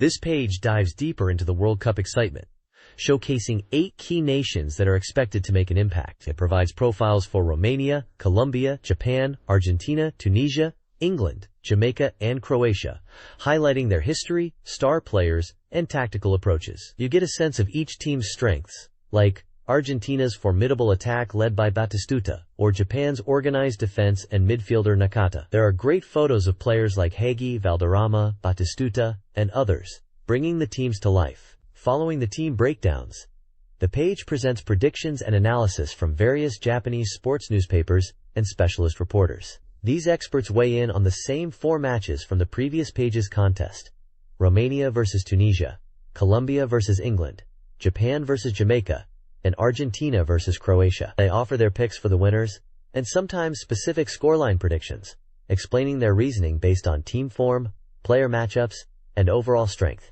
It's fascinating to see the different perspectives and which teams the Japanese sports media are backing. This section acts as a valuable resource for readers looking for insights before submitting their own predictions for the contest. This page is an announcement for a strategy guide for the SEGA Saturn version of Darkstalkers 3, known as Vampire Savior in Japan. The page features the prominent game logo, Vampire Savior, the Lord of Vampire. The guide is titled Vampire Savior Perfect Guide, and its cover is shown in a small image. The text highlights that this is a complete strategy guide specifically for the Saturn port of the game. It boasts content including insights and passionate comments from the Capcom staff who worked on the port. The guide was compiled by the magazine's own experts in 2D fighting games, and is structured to be useful even for beginners by covering the fundamental mechanics. The guide is a 5 size, priced at 1,300 yen, and is already on sale. There is also information for ordering the guide. This page provides a look at the current state of the SEGA Saturn library, highlighting both recent releases and hotly anticipated titles coming soon. The page features vibrant Chiba-style artwork of popular Capcom characters, including Nurse Morrigan from Darkstalkers, Ryu from Street Fighter, and a character resembling the ninja from Pocket Fighter, all of whom are prominently displayed alongside bold headlines announcing "New Release Title" and "Coming Soon!" This artwork immediately sets the tone for the page, focusing on exciting upcoming games, especially those likely from Capcom, given the character choices and copyright notice. The top section details new software information, offering previews for titles like Steam Hearts, Saturn Music School 2, Princess Express, and How to Become a Wizard. The bottom section then focuses on highly anticipated games, right on the cusp of release, intended to aid players in their purchase decisions. This section includes previews for Code R, the acclaimed Castlevania, Symphony of the Night, the fun fighting game Pocket Fighter, Super Adventure Mega Man, High School Terra Story, Cross Detective Story, The Tangled 7 Labyrinths, Simulation RPG Maker, and Ultraman Picture Book 3. The inclusion of major titles like Castlevania, Symphony of the Night, and Pocket Fighter indicates the magazine is focusing on significant releases that fans would be eager to learn about. This page delves deeper into 2 titles previously mentioned, offering detailed previews. First up is Steam Hearts, a vertical shooting game renowned for its engaging gameplay and, notably, its risque post-stage graphics featuring designs by Takahiro Kimura. While the game's objective is to save the world from a virus, the magazine highlights the distinct visual treats that await players upon clearing stages. This Saturn version is presented as an upgraded port, building upon its releases on PC and PC Engine, promising cool direction and diverse options. It's marked with a 90% completion level. Following this is Saturn Music School 2, the second installment in the series that transforms the Sega Saturn into a musical instrument via a MIDI interface. Positioned at 100% completion, this software is designed to make learning and creating music accessible and enjoyable. It includes lessons for piano and other accompanying instruments, supporting desktop music functionalities. The reviewer notes that even beginners who might feel intimidated by traditional instruments can easily learn and improve through the friendly lessons and song creation tools provided. Screenshots showcase the music interface, lesson views, and tools for composition. This preview highlights 2 upcoming SEGA Saturn games. First is Ojo-sama Tokyu, a romance simulation game developed by MediaWorks, releasing in late July. Players experience a romance across Japan on a limited express train, interacting with girls who board at different stations. Limited communication time adds a strategic layer as you aim to win their affections while experiencing the journey. Next is Mahutsukai ni Naru Hao Hao, an action RPG by TGL, scheduled for an August 27th release. Players raise 3 apprentice magicians by studying magic, gathering materials in action sequences, and completing challenges. Success leads to advancements, new titles, and problem-solving using learned magic and collected items. This page features a preview of Code R. What the hell are you gonna make? It's described as a race and adventure game, scheduled to be released on July 9th for 6,800 yen, supporting 1 player and rated for all ages. The developer Quintet gives an update, stating the game is 100% complete, and the demo version, which was available, is very similar to the final product, allowing players to experience much of what will be in the full game. The page highlights character interactions, including meeting Fumiya in town, and how relationships and conversations change after making a racing promise. Screenshots show dialogue scenes with various characters, like Fumiya and Megu. The text discusses how characters who previously wouldn't acknowledge you in town now approach you after the promise, showing a change in their demeanor, especially the gentlemanly attitude of Fumiya. Another section, even between rival racers, shows interactions between the protagonist and other racers, suggesting a dynamic where even rivals might offer support or information. It seems building relationships and conversations are key elements alongside the racing, affecting how the story progresses and how characters react to you. This page continues the preview of Code AER. What the hell are you gonna make? Quote, detailing the flow of the first week of gameplay, specifically the latter half. As previously discussed, the game blends adventure and racing. While the core involves exploring the map, meeting characters, and progressing the story through dialogue, racing against rivals is a crucial element that drives new developments and adds immersion. The page recaps the early events, where the protagonist acquires a powerful car through unexpected means and starts winning races, drawing the attention of familiar rivals. It highlights that information gathering is key, even before a race. Spending time in town, talking to characters like those at the gas station, can trigger events and provide valuable insights, helping to smooth progression after a battle. Practice runs are also recommended for preparation. A significant gameplay mechanic introduced is the part-time job system. As you advance, you'll need money for car tuning and other expenses, and taking on jobs is how you earn it. Different jobs have varying hours and wages, and you can choose what suits you, though higher-paying jobs might conflict with important events, requiring careful planning. The page lists several types of jobs available at different locations, like working at construction sites, delivering packages, or being a shop clerk, even including a job as a manga artist assistant, or something called Quintet. Ultimately, the game requires balancing racing, exploration, information gathering, and earning money to succeed. This page continues the in-depth look at Code R. What the hell are you gonna make? Focusing on the pivotal promised day where a race occurs. It explains that interacting with people around the city is still important before the race, as your rising reputation might lead to new reactions and dialogue. Crucially, forgetting the race location or being late results in a forfeit, highlighting the need for careful planning. The page then details the financial system, explaining that all payments are handled via a credit card billed monthly. You earn money through part-time jobs or prize money from races. While a negative balance is problematic, you can recover before the bill date. However, if your balance is negative when billed, you're forced into part-time work, emphasizing financial management. Expenses include gasoline, repairs, tuning, and even things like fortune-telling.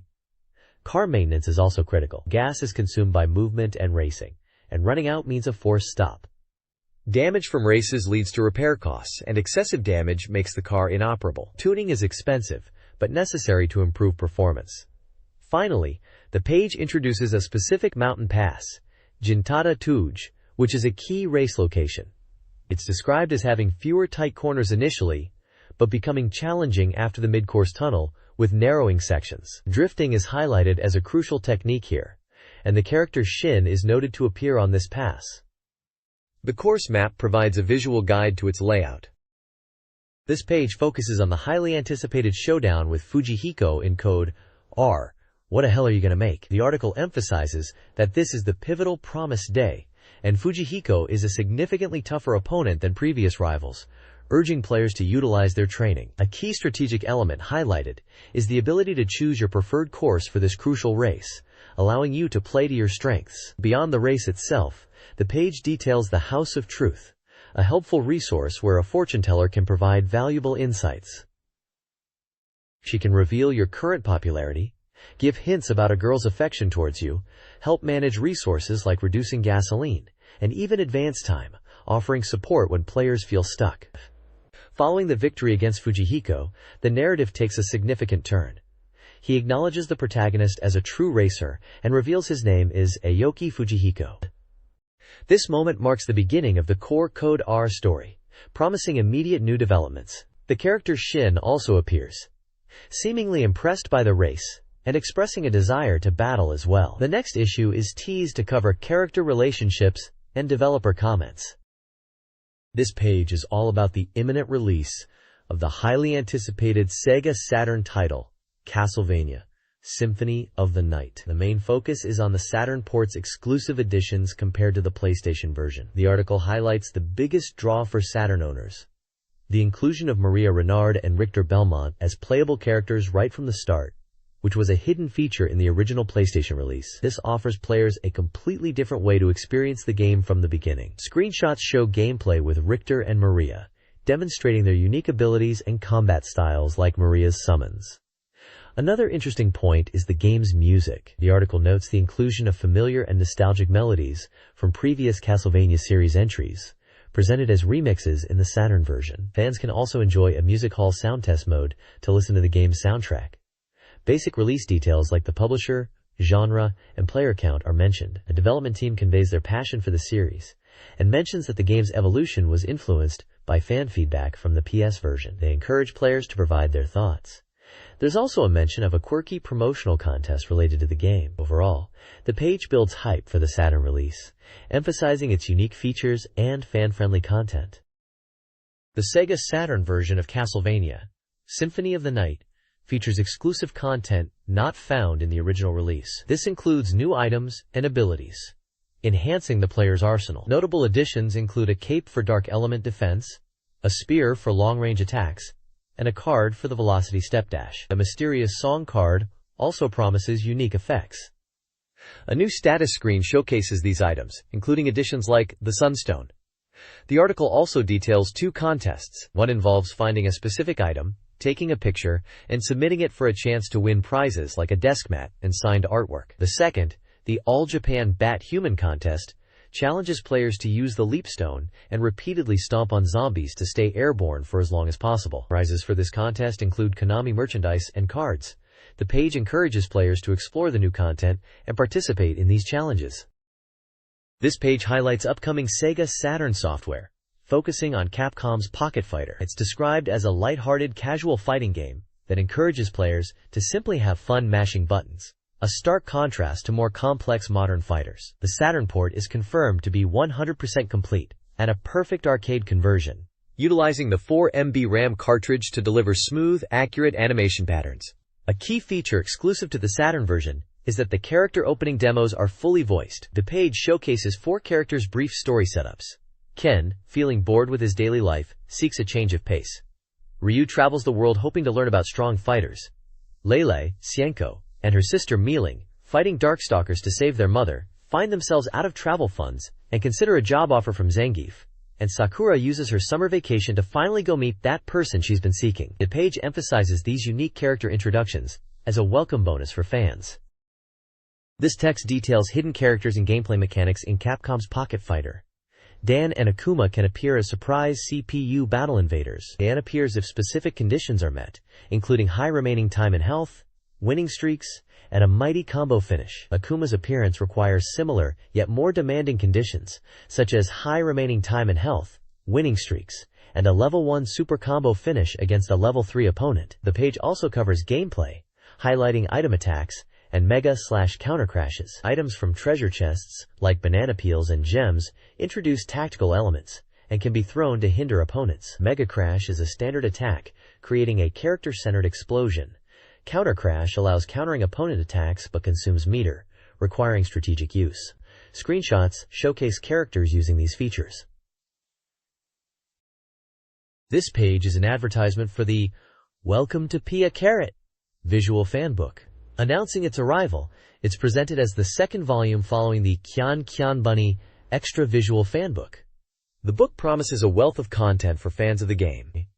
It features charming visuals, guiding readers through each character's story with explanations, and including event original drawings, with comparisons to the PC version. It also provides a thorough strategy guide, covering all the girls' events, and including a useful branch event list. Furthermore, there's a substantial setting materials collection, which includes original character designs from the Saturn version, such as Ailey, and reveals original drawings for all characters. The book boasts a premium projects section featuring newly drawn illustrations by famous artists, interviews with the developers and voice actors, and other unique content. Several artists are listed as participants.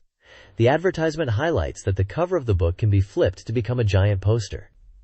Priced at 1,995 yen, 1,900 yen before tax, and edited by the PC Entertainment Book Editorial Department, this visual fanbook for Pia Carrot e Yukoso is advertised as now on sale, to great reviews at bookstores nationwide. The page is filled with vibrant illustrations of the game's characters, including the main character in her iconic maid uniform, showcasing the type of art found within the book. This page is the weekly Reader's Submission Corner, titled, Let's Aim for the Submission King. This is where fans send in their thoughts and experiences for publication. Readers cover a range of topics, from daily life observations like parents' behavior and teaching experiences, to their anticipation for upcoming hardware like the Dreamcast. Several mention finding money or discussing purchases like potentially picking up Sakura Wars 2. One submission highlights the surprising moment of hearing the iconic Sagata Sanshiro theme tune playing at their university cafeteria. Another reader includes a drawing of Sonic the Hedgehog and speculates on which classic characters, perhaps from games like Guardian Heroes, might appear on the next console. The page culminates with a reader being crowned the Submission King for the week, celebrating their contribution. It's a lively collection showcasing the diverse interests and enthusiasm of the SEGA Saturn fanbase. This page continues with the weekly Letters Park section, where readers share their thoughts and feelings. The page features several 4-panel manga strips, including one possibly referencing Grandia and Sakura Wars 2. The reader submissions cover various topics. Many express their love for the developer compile, especially praising the Puyo Puyo series for its fun and accessibility across all ages and genders, thanking the company for its contributions to the game industry. They encourage Compile to keep making games, even amidst challenges. Other readers discuss their game experiences and habits. One mentions buying Tactics Ogre for the Saturn, and being asked if it was for the system, highlighting the game's reputation on other platforms. Another reader details their specific method for buying strategy guides and related books, often ending up with multiple volumes. There are also submissions sharing personal anecdotes, like a reader who mixed up the names of Thomas the Tank Engine and Edward the Blue Engine, and another asking for help with the pronunciation of a contributor's pen name. Regrets about losing data on the Power Memory accessory are also shared. Overall, it's a snapshot of the passionate and diverse SEGA Saturn community. This page continues the Letters Park section, kicking off with a corner titled, I Hate Things Like This, where readers sound off on various annoyances. Submissions cover a wide range of topics, from wanting specific alternative versions of games like Trio the Punch featuring unlikely characters or celebrities, to frustrations with titles like Giran's Ambition or Bomberman Park Leaving You Behind, and even humorous complaints about the Sakura Wars radio show or the magazine itself causing trouble. The page also introduces Tukana's Boys Forbidden After School Club, a reader submission corner specifically for female readers. This section features an illustration related to the RPG Grandia. The page concludes by listing the current ongoing reader corners, which include spaces for daily happenings, illustrations, regrets, mangas, and discussions on games like Love X2, and puts out a call for new submission ideas from the readership.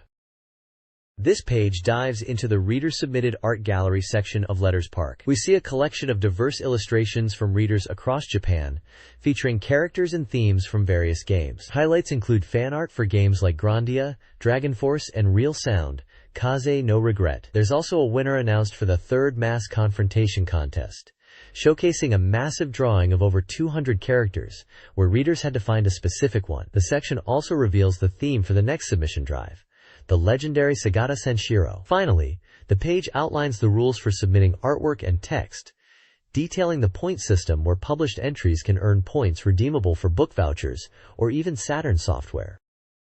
This page details the finals of the first Satamaga Cup tournament for the game J.League Pro Soccer Club Otsukuru 2, known internationally as Let's Make a Soccer Team 2. The final matches were held at SEGA headquarters, under the observation of the game's development staff. The page features screenshots of the game in action, and an image of someone playing, giving a glimpse into the competitive gameplay experience. The tournament final was contested over 2 legs between 2 user-created teams, Estera Shimonoseki and Mutos Haramachi. The first match saw Mutos Haramachi take a 21 victory, but Estera Shimonoseki mounted a strong comeback in the second leg, winning 42.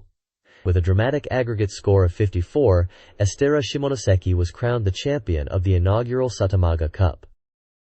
The next page continues the coverage of the Satamaga Cup tournament for Let's Make a Soccer Team 2. This time, it details the results of the finals for the 20-year department, and the third-place matches for both the 10-year and 20-year departments. The final match for the 20-year department was contested between Nagasaki Sare and Shiro Sakurai. The first leg ended in 11 draw, but Shiro Sakurai secured victory in the second leg with a tight 10 win, earning them the championship title with a 21 aggregate score. Commentary notes Shiro Sakurai's strategic superiority in the final match. For the third-place deciders, in the 10-year department, Kakagawa Shutorutsu drew 0-0 with Koto Rosa in the first leg, but won the second leg 10, claiming third place. In the 20-year department, Leone Gifu defeated Shinjuku Shiro 32 in the first leg, and then won convincingly 31 in the second leg to secure third place. The page features screenshots showing the tactical view and player actions during matches.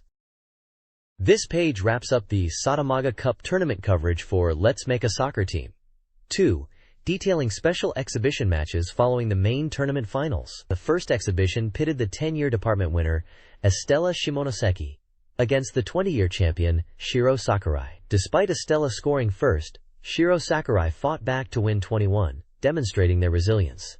A screenshot shows a centering opportunity during a match. Next, the Satamaga Cup winner, Shiro Sakurai, took on Majestic Suginami, the team representing the SEGA Sakatsuku 2 development staff. Shiro dominated both matches, winning 10 and 20, proving their strength against the creator's own club. The page includes commentary from Osamu Ohashi of the Sakatsuku 2 development team, reflecting on the tournament. He notes that Estella's fouls were a disadvantage in the 10-year final, while Shiro Sakurai's zone press and high ball possession were key in the 20-year final. Ohashi also shares a personal update about observing the recent World Cup for development insights. Finally, the page announces the winners of the winning club prediction contest and the replica uniform giveaway.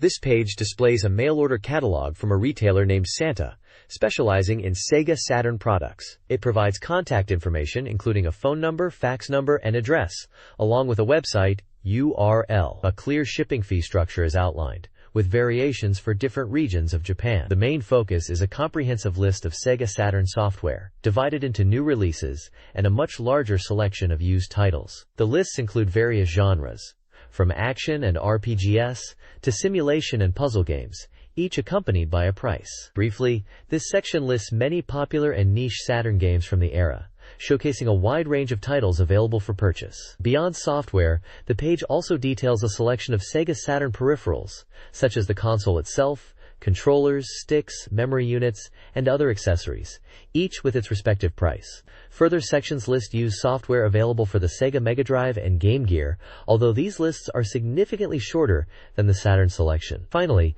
the page explains the ordering process, detailing how to place an order via phone or fax, and outlining the accepted payment methods, including cash on delivery, bank transfer, postal money order, and postal transfer. It advises customers to confirm stock when ordering by fax. This page features a special appendix dedicated entirely to Langrisser V, The End of Legend, presenting a massive strategy guide. This in-depth coverage promises a complete conquest of scenarios 1 through 14 across 16 pages, offering detailed insights into this simulation RPG. Langrisser V, published by Messiah and released on June 18 for 6,300 yen, is highlighted as the fifth main installment, concluding the legendary saga of the Holy Sword. The game is described as a tactical simulation RPG, where players command units like knights and mages in battle. Featured character art showcases key figures including Sigma, Lambda, Brenda, and Claret, central to the game's narrative. The feature emphasizes the game's refined system and moving scenarios, recommended for both series veterans and newcomers. A screenshot provides a glimpse of the battlefield action and unit display. This page delves deeper into the world of Langrisser V, the End of Legend. Expanding on the strategy guide introduced on the previous page, it opens by setting the stage for the final chapter, focusing on Sigma and Lambda, artificial soldiers burdened by their fate, and their connection to the formidable Gizarov from the previous installment. The guide outlines 3 crucial points for players to master. Strategy, focusing on tactical unit movement and combat. Growth, highlighting the importance of the class change system.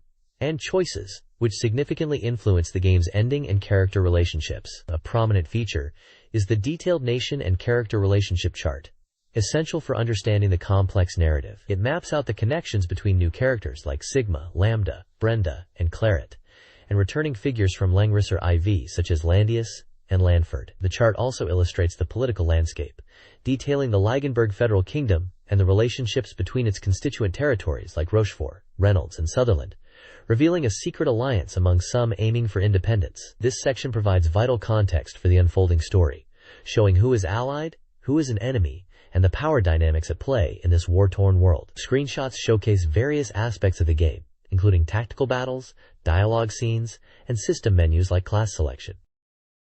This page dives into the character creation process for Langrisser V, the End of Legend, specifically for the protagonist, Sigma, the artificial soldier. It explains how a series of questions posed by a mysterious beauty shapes Sigma's starting abilities and potential. The core of creation involves answering 4 key questions. First, you select which 3 of 4 metals, gold, silver, copper, iron, to mix, with the unused metal influencing a potential hidden class. Second, you choose one of 4 elements, earth, water, fire, wind, which affects growth patterns and excludes another hidden class option. Third, you pick a guardian constellation, like Scorpio, Aquarius, etc., each providing different base stat adjustments. Finally, you select a jewel, such as onyx, amethyst, or sapphire, which grants various benefits like new spells, skill acquisition, or stat boosts, and resistances. Beyond these initial choices, subsequent questions delve into philosophical concepts, like the definition of power or reactions to despair, further refining Sigma's stats and potentially granting unique skills or items. The page illustrates how different combinations of answers lead to distinct character builds, showcasing example patterns with varying focuses, like prioritizing physical attack, intelligence, or magical prowess, along with their resulting stats and starting gear. This system is crucial, as it uniquely determines Sigma and Lambda's progression paths compared to other characters in the game. In the first 2 scenarios of Langrisser V, players control Sigma and Lambda, artificial soldiers seeking their creator. Awakening tasks them with escaping Gizarov's lab, using only commanders. Strategy focuses on avoiding powerful enemies and quickly reaching the exit. Pursuit sees Sigma and Lambda fleeing, now employing mercenaries. The goal is to reach the west and defeat Azel, ahead. Tactics involve coordinated attacks, using Lambda's magic, and delaying until helpful NPC reinforcements, Wilhelm and Serena, arrive on turn 7. Key considerations include enemy commander placements, and the opportune use of allies, and the map features like the 2 hidden items. This page provides strategy guides for Scenario 3, Attack, and Scenario 4, Breakthrough, in Langrisser V, the End of Legends. Scenario 3 sees Sigma and Lambda encountering the Karikonsis army in Knoxtown while seeking Gizarov. The objective is to defeat Gold Cockalary. Losing conditions include Sigma's or Alfred's death. The strategy involves positioning Sigma and Lambda to engage different enemy groups, with Alfred joining later. The unit list details the characters and their initial mercenary setups, including enemy commanders Goldmari and various fighters, plus NPCs like Alfred and Carlet. A small list of purchasable items is also shown, The key is coordinated movement and managing the enemy's reactions, particularly Goldmari's pursuit. Scenario 4 presents a race against time within the town. The goals are either defeating wheelers within 20 turns, or clearing all enemies and reaching the north gate within the same time limit. Sigma's death, wheelers' escape, or exceeding 20 turns results in failure. Alfred joins as a controllable character for this mission. The strategy focuses on swiftly pursuing wheelers with a specific unit, while managing other enemy forces like Goldmandry, and reinforcements near key points like the town fountain. Villagers can impede movement, adding another layer of tactical consideration. A list of units including various enemies and civilian NPCs is provided, alongside an expanded list of items available for purchase. This page continues the strategic breakdown for Langrisser V, The End of Legend, covering Scenario 5, Neighboring Village, and Scenario 6, Suspicions. Scenario 5 sees Sigma and Lambda escaping Nox Town but running into Aphizel's forces again. The goal is total enemy annihilation, but Sigma's death leads to failure. The strategy focuses on dealing with specific enemy pike units early on and managing the encounter with a Blanzel, as engaging him too soon triggers the appearance of Blenda and additional enemy forces, complicating the situation. The page provides a unit list detailing the initial setup for both player and enemy forces, including commanders like Golkari and a Blanzel, and lists items available for purchase. Scenario 6 follows Sigma and Lambda reaching Gizarov, receiving a new mission, and witnessing Alfred seemingly trapped in a conspiracy. The objective is to defeat Alvins, but the death of either Alfred or Sigma results in failure. Alfred joins the player's party during this scenario. The recommended strategy involves using Blenda's mobility to scout ahead and lure enemies, specifically targeting Alvins, while being mindful of other enemy movements from the south. Dealing with early enemy knight units is crucial. The page includes the unit deployments for this scenario, and an updated list of items available in the shop. Scenario 7 of Langrisser V, Obstruction, sees Sigma and his allies infiltrating a demon base to retrieve the Sage's crystal, only to find the Kalkon's army already there. The objective is to defeat General A. Kazel while keeping Sigma alive. The environment imposes a squad reduction per turn. The recommended strategy emphasizes a rapid exit, troop recovery, and then engaging the enemy. Tactics involve prioritizing specific units, like targeting the pike unit first. A fast clear strategy focuses on quickly eliminating a Kazel. After this scenario, class changes become available. The guide advises maximizing existing class lineages for most characters, but suggests Sigma consider a Knight or Dragon Knight path for a balanced force. The page also details item availability and initial unit deployments. Scenario 8 of Langrisser V, Afterglow, sees Sigma and the party investigating Gizelov's lab after his defeat. The mission is to defeat all enemies and safely escort allied units across the suspension bridge, with Sigma's defeat resulting in failure. The guide recommends a strategy focused on early engagements by Sigma and Brenda, followed by a push south, led by Alfred and Knight units. After initial enemies are cleared, the objective shifts to crossing the river and engaging enemy Unit 6. The key is to delay the appearance of the powerful enemy, Emily, by strategically defeating enemies near the bridge. Defeating Emily is deemed nearly impossible. The scenario includes a breakdown of units and an item shop with equipment like swords, wands, armor, and accessories. The guide emphasizes the importance of strategic unit placement, understanding mercenary attributes, and recognizing when to retreat or focus on the enemy commander. The next page details Scenario 9, titled Mutation, in Langrisser vs. The story follows Sigma and the party escaping Kakonsis forces and arriving at a port town after learning something at a research lab, only to find the town's citizens under attack by demons. The primary goal is to defeat all enemies. Losing conditions include Sigma, all citizens, Jessica, or Claret being defeated. The guide provides strategies for this scenario, noting that while saving every citizen isn't mandatory, certain citizens are defended by allies. Recommended tactics include Ramda and Sigma focusing on specific enemy units, particularly the magic vulnerable Gargazers, while Alfred and Brenda handle enemies on the ship. Alfred's soldier units are advised against stone golems. A special side objective is highlighted, saving all citizens to obtain the Mirage Robe. This requires specific starting positions, and Sigma being in the Silver Knight class. The strategy involves a rapid advance to protect a key citizen and strategically engaging a killer tiger unit. Achieving this grants the item but may affect experience gain. The page also lists items available for purchase, such as weapons, armor, and accessories, and outlines the various units involved in the battle, including player characters, enemy types like Sakura and Dark Fighters, and civilian NPCs. The next page is a strategy guide for Scenario 10, titled Suspect. In Langrisser V, The End of Legend, the story section explains that Sigma and the party have found Jessica and Claret surrounded by enemy soldiers in a village. The goal is to rescue them. The guide details the victory and defeat conditions for this scenario. Initially, victory requires defeating all enemies, but this changes to defeating Wade after he appears. Defeat occurs if Sigma, Jessica, or Claret is defeated.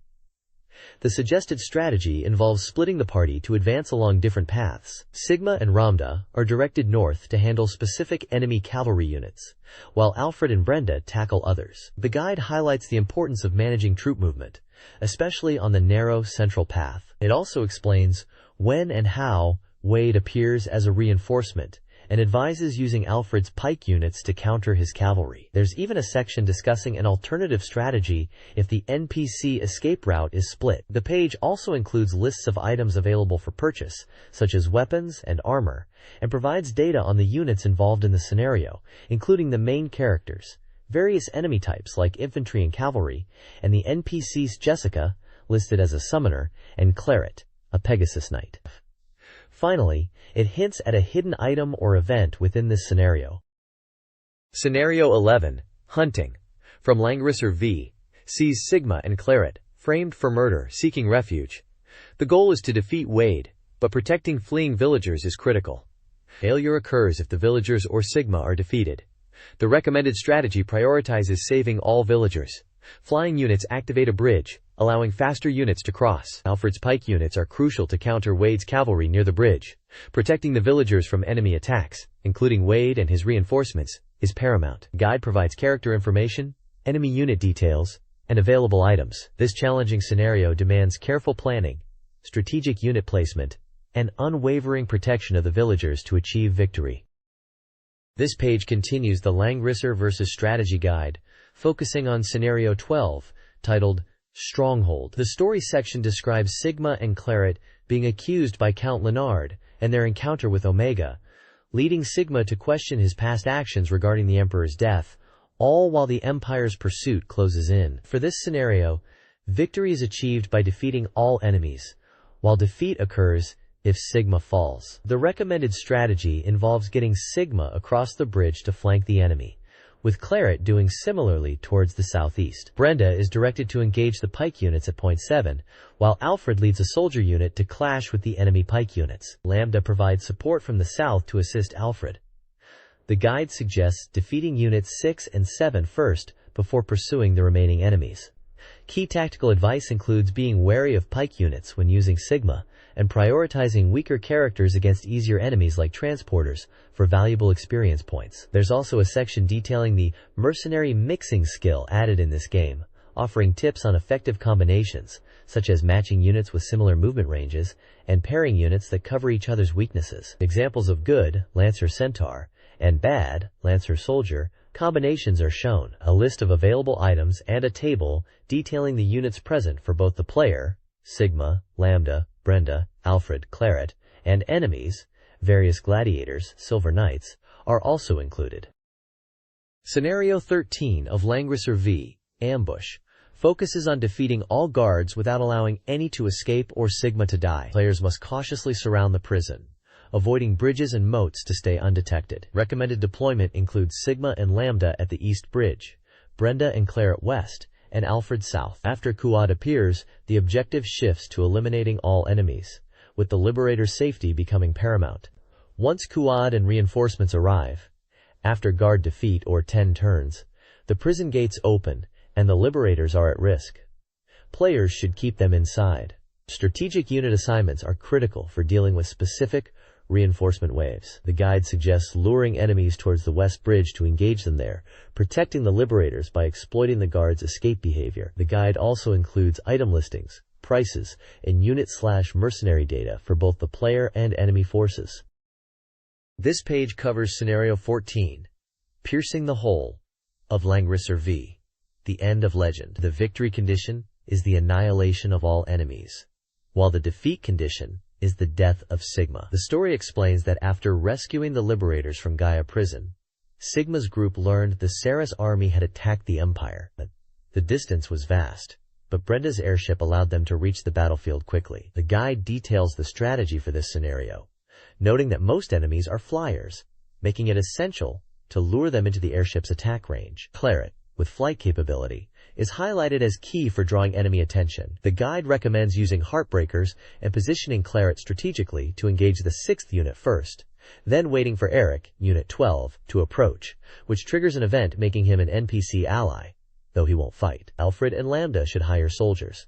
Sigma, Alfred, Lambda, and Brenda should position themselves to intercept approaching enemies, attacking only when they are within range. Lambda should use magic like Wind Cutter against flyers or Thunder for groups. Claret should focus on the left wing after defeating the 6th unit, drawing enemies inside the airship's range for direct attacks. The page also includes a list of items available for purchase and data on the player units: Sigma, Lambda, Brenda, Alfred, Claret, and enemy units, including Eric the Dragoon Knight, detailing their classes and mercenary types. This data index details items purchasable in Langrisser versus up to Scenario 14, focusing on equipment effects and numerical values to aid players in strategic gear selection. It explains attack A and defense D modifiers applied to mercenaries.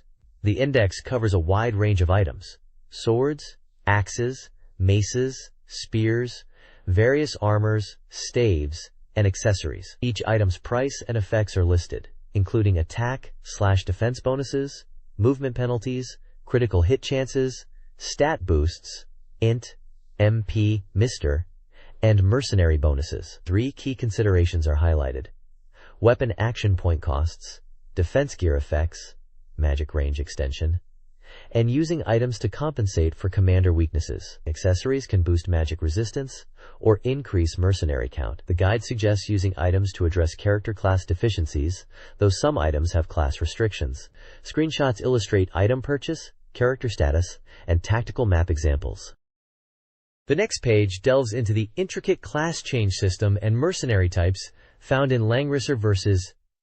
It details Sigma's class progression, which is determined by answers given during a specific in-game question sequence. The diagram illustrates potential paths branching from the initial fighter class, leading through various stages like Gladiator and Battlemaster, towards higher tiers like Swordmaster. The text explains how the choices shape Sigma's final class and the types of mercenaries he can hire, emphasizing the importance of this early decision as it cannot be changed later in the game. The page also provides a comprehensive look at the different mercenary types and their combat roles and relationships. A key diagram highlights the classic rock-paper-scissors dynamic between infantry, lancers, and cavalry, indicating which unit types are strong or weak against each other. Further sections describe other unit types such as aquatic, archer, flyer, priest, transport, and demon, outlining their general strengths, weaknesses, and typical examples of units within each category. The content here is crucial for understanding tactical combat in Langrisser v, as mercenary composition and type matchups are paramount to success. This page features 2 distinct columns, offering personal perspectives. The first is titled, I Love Hayao Nakayama, Volume 19, and discusses the powerful and unique personality of Sega's former CEO, Hayao Nakayama, along with a caricature portrait. The author reflects on Nakayama's impact, his management style, and significant moments like Sega going public and being bought back. It also touches on his influence on arcade games like UFO Catchers, and looks towards the competitive landscape and the upcoming Dreamcast announcement. The second column, Ikebukuro Sara's Virtua Crash Volume 53, dives into the world of Virtua Fighter gameplay. While briefly mentioning Fighting Vipers 2, the focus quickly shifts to offering tactical advice for playing as Sarah Bryant in Virtua Fighter. The author breaks down specific moves and combos, like Black Ice and Double Cross, discussing how to use them effectively against opponent guards, and for aerial attacks. There's also a small section titled, This Week's Hirokun, with a photo of a child, seemingly a personal anecdote unrelated to the game tactics. An information box provides URLs related to a homepage and photo gallery for a 3D fighting game, currently in development. This page features a column titled Cooler Gamer by Tanaka Katsuki, presented as a humorous guide to adopting a gamer style. The premise is that even those unfamiliar with games can instantly become gamers by following these fashion and lifestyle tips, aiming for a new century sensibility. The column suggests various fashion elements like baseball caps, headphones, bandanas, and even specific hairstyles or clothing types associated with different gamer archetypes, including seemingly random or satirical ones. It also recommends accessories like die-shock style watches, camouflage shorts, and mesh pocket backpacks. Adding an otaku feel is emphasized, not just through appearance, but by adopting personality traits and speech patterns often stereotypically associated with otaku, such as being argumentative, socially awkward, or prone to suddenly talking at length about interests. The page includes a segment showcasing various gamers from around the world, featuring a satirical portrayal of an Asai tribe real gamer, discussing popular games, and the latest game being Virgin Guessing. Overall, the page is a lighthearted, satirical take on gamer stereotypes, presented as a faux fashion and lifestyle guide, edited and illustrated by Tanaka Katsuki himself. This page is a full-page advertisement showcasing a selection of strategy guides published by SoftBank. The headline reads, SoftBank Strategy Guide Best Selection, highlighting a range of comprehensive guides for popular SEGA Saturn titles. Featured guides include Azel Panzer Dragoon, RPG Official Guide, priced at 1,200 yen. Grandia Official Guidebook, priced at 950 yen. Grandia Official Guidebook. Conclusion, also 950 yen. Let's make a pro baseball team. Official Guide. Ikeyuke Edition, priced at 950 yen. Let's make a J.League Soccer Club 2 Official Guide. Complete Data Edition, priced at 1,400 yen. Sakura Wars 2. The Entrance to the Flower Division Official Guide, priced at 950 yen. Shining Force 2i, Scenario 1. God's Wrath Official Guide, priced at 950 yen.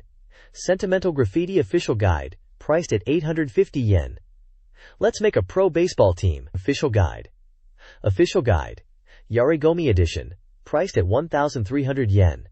Super Robot Wars. F Perfect Guide, priced at 950 yen. Below the guide covers, there is a prominent message stating, with these, the mysteries you couldn't solve, the great moments you missed, the hidden characters you couldn't find, solve them all. Now, head to your bookstore. This emphasizes that the guides provide solutions and reveal secrets for these games. The publisher's contact information is listed at the bottom.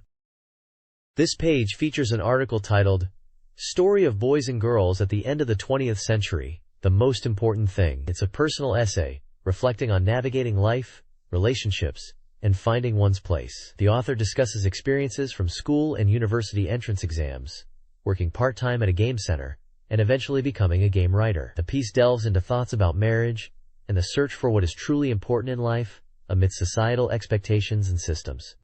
A side column adds commentary on how it's okay not to fit into established structures like school, and that finding one's own space, while still part of a system, can alleviate feelings of alienation. The image is a portrait by Takashi Honma, noted as being unrelated to the text. The article doesn't mention specific SEGA Saturn games, but relates to the gaming world through the author's career path. This page is the second volume of Saturn Times Weekly, dated July 3, 1998. The main feature column is Expanding Game and Anime Culture, which discusses the trend of adult industry workers using names derived from popular anime and game characters, citing examples like names from Evangelion and Revolutionary Girl Utena, highlighting how deeply these cultural elements permeate society. Another significant column is dedicated to Electronic Game Devil's Path, presented as a reader submission corner. This installment focuses on the theme of the game Sentimental Graffiti, inviting readers to share their thoughts or letters related to saying goodbye to characters in that game and exploring the protagonist's difficult choices. There's also a small feature titled Buried Masterpiece Software, spotlighting the game Enemy General Lydian's Subjugation Chronicle 2i, noted for its low used price of 200 yen, and including an illustration of two characters from the game. Finally, a small section, Saturn is Here, points out a rock band called Lalit 18 Go that apparently uses a SEGA Saturn console during their live performances, noting an upcoming show and CD release. The page also includes a distinctive cartoon illustration related to a character concept. This page reports on the E3 Electronic Entertainment Expo held in Atlanta from May 28 to 30, 1998, focusing primarily on Sega's presence and the movements of other manufacturers. For Sega, the mood in North America felt like the calm before the storm, with the upcoming arrival of the Dreamcast in the autumn of the following year being the main focus. Due to the withdrawal of the Saturn in North America, their booth leaned heavily on arcade and PC game offerings. While Saturn titles like Burning Ranger, The House of the Dead, Panzer Dragoon Saga, and Shining Force 2i were present, they were not the main highlight. PC versions of Sega Rally 2 and The House of the Dead were also shown. Sega emphasized their commitment to recovering the market share in the coming years, presenting the Dreamcast to the press.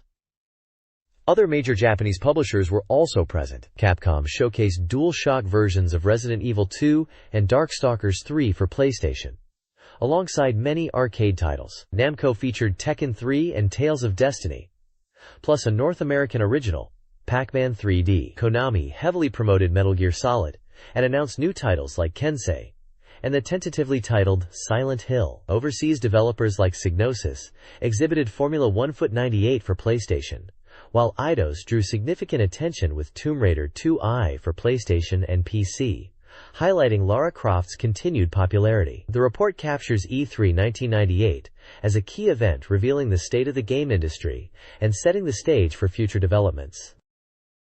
E3 1998 saw Nintendo and Sony vying for dominance. Nintendo showcased a larger booth, heavily promoting the N64 and Game Boy. The Legend of Zelda: Ocarina of Time was the star attraction, drawing huge crowds. Pokémon was a major focus for Game Boy, with a Furgerous release planned alongside merchandise. Nintendo's strategy meeting pre-E3 revealed a strong 64 lineup. Sony Computer Entertainment, with the largest booth, displayed over 60 titles, including sequels to Crash Bandicoot and Tomb Raider. Gran Turismo's overseas version featured new content. A Squaresoft booth within Sony's space highlighted existing titles and Brave Fencer Musashi, while Final Fantasy VII was previewed. PlayStation titles were prominently displayed across various developer booths, reflecting its global market leadership. The OMake section noted E3's role in showcasing peripherals, mentioning a reduction in SEGA Saturn accessories. This is a reader survey postcard for a magazine, designed to gather feedback. Readers are instructed to use numerical codes for their responses. The survey collects demographic data, gender, age, occupation, and gaming habits, specifically Sega Saturn software ownership and favorite gaming magazines.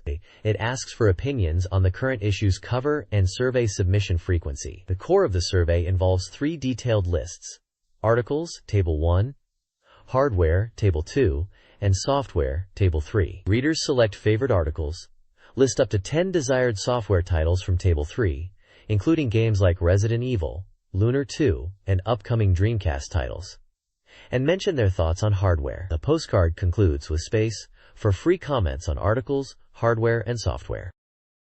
This page features an advertisement for the official command guide for the arcade fighting game, Fighting Vipers 2. It showcases dynamic artwork of the game's characters, including series veterans and newcomers, alongside small screenshots depicting intense battles and various stages like Tokyo and a wrestling ring. The guide is detailed as in a 5-size book with 160 pages, priced at 1,300 yen, and scheduled for release in mid-July. It promises to be comprehensive, covering the new game systems, providing in-depth introductions to each character, and offering command lists for all 11 fighters, including the new additions, Emmy and Charlie, complete with accompanying photos. Furthermore, it includes character design materials. The page assures newcomers, starting with this sequel, that the guide will make them formidable opponents, stating, "With this one book, you'll have no enemies." The publication is handled by SoftBank Corporation's publishing division.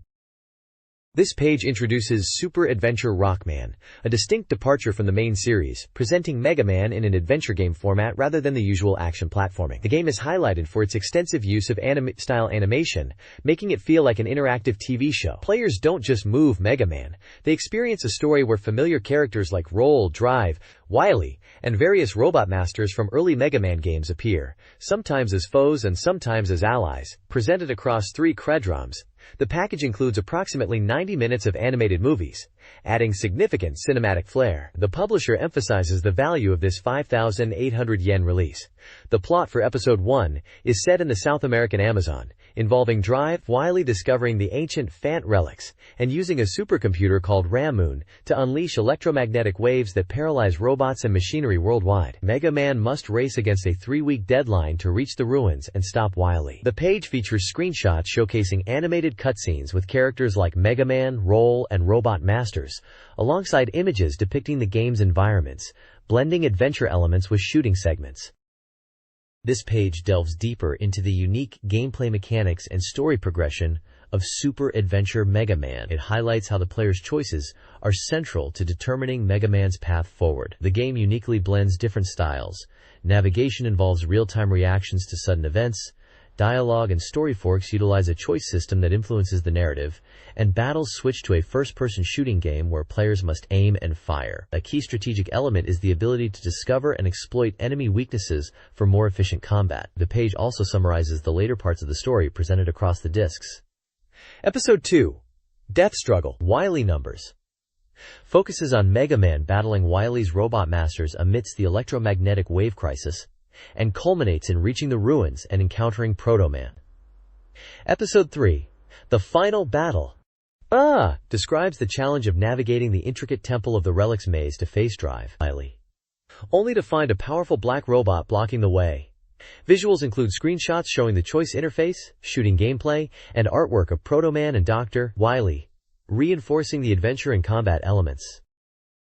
This page previews High School Terra Story, a romance simulation game coming soon to the SEGA Saturn. Originally a popular title on PUC, this port promises enhancements and a focus on a pure love story set in a high school environment, aiming to teach players the value of love through laughter and tears. You play as a second-year student, recovering from a breakup, determined to find new romance. Gameplay involves managing your daily life, including studying, working part-time at a convenience store, and, crucially, going on dates and making choices that impact your relationships. Screenshots show the choice interface, allowing you to select actions like hugging, managing your schedule to decide what to study, and interacting with environments like your room or the store. The game features key characters, including the main heroine, Misa, a seemingly unattainable crush from a strict school that prohibits dating. Supporting your romantic efforts are your best friend Tachika, who provides reliable advice, and a unique character, Marusan. Marusan, a lewd salaryman who appears after an accident,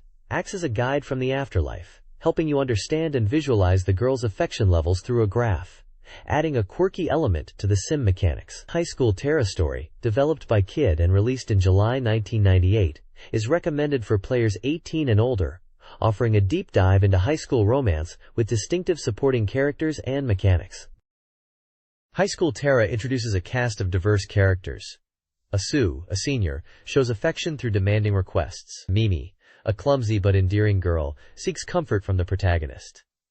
Akiki, with a tough exterior, hides a delicate nature. Juri, a nurse, becomes deeply invested in the protagonist.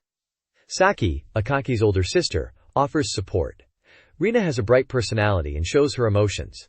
Chiho, who has admired the protagonist since middle school, confesses her love. The page also previews key moments: a character's rejection after a confession, a kiss after a date, and a passionate kiss between the protagonist and Rina. These character profiles hint at complex relationships and emotional depth within the game's romantic storylines.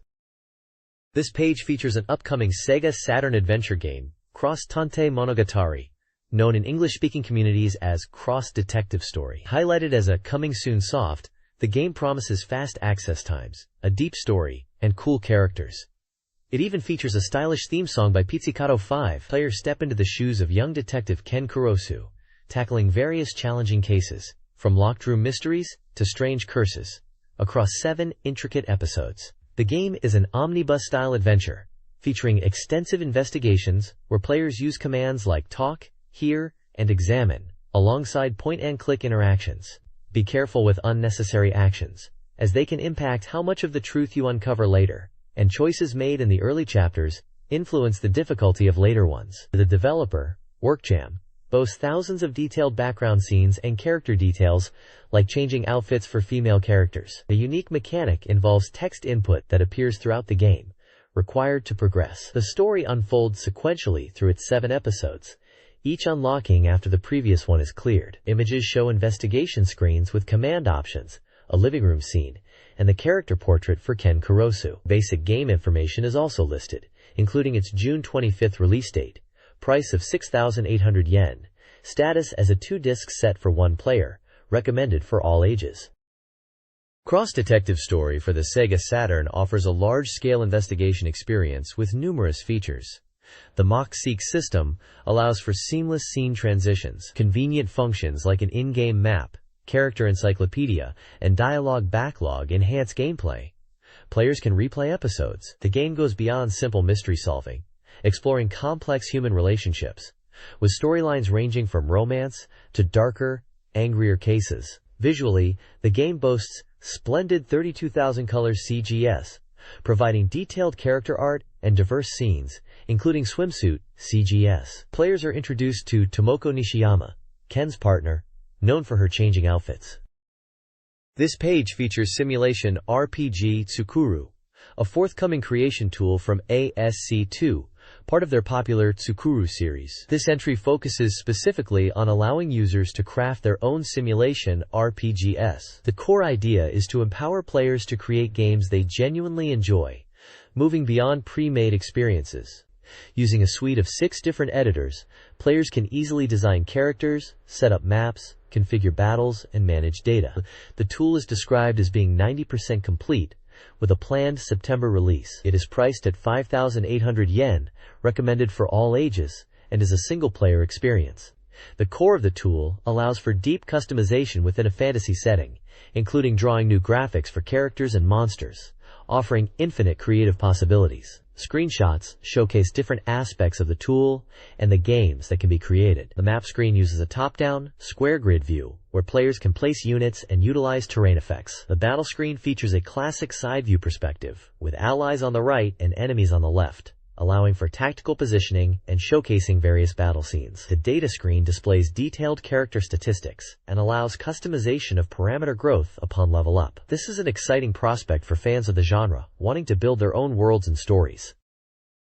This page continues the look at Simulation RPG Tsukuru, specifically detailing the 6 core editors that empower creators to build their own tactical role-playing games. First is the Character Editor, where you define the stats, appearance, and equipment of both friendly and enemy characters, allowing for deep personalization through various facial graphics and detailed parameters. The Job Editor lets you configure character classes, including how they grow in strength, their visual representation, and movement abilities, along with intricate settings for class changes based on level or items. The Unit Composition Editor allows you to assemble units by combining characters of different sizes, small, medium, large, within specific space constraints, enabling varied party setups. Next, the Map/Event Editor is used to construct battle maps using diverse environments like towns or dungeons, placing characters, setting victory conditions, and scripting events like dialogue and narration. The Item Editor is where you create all the weapons, armor, items, and magic spells,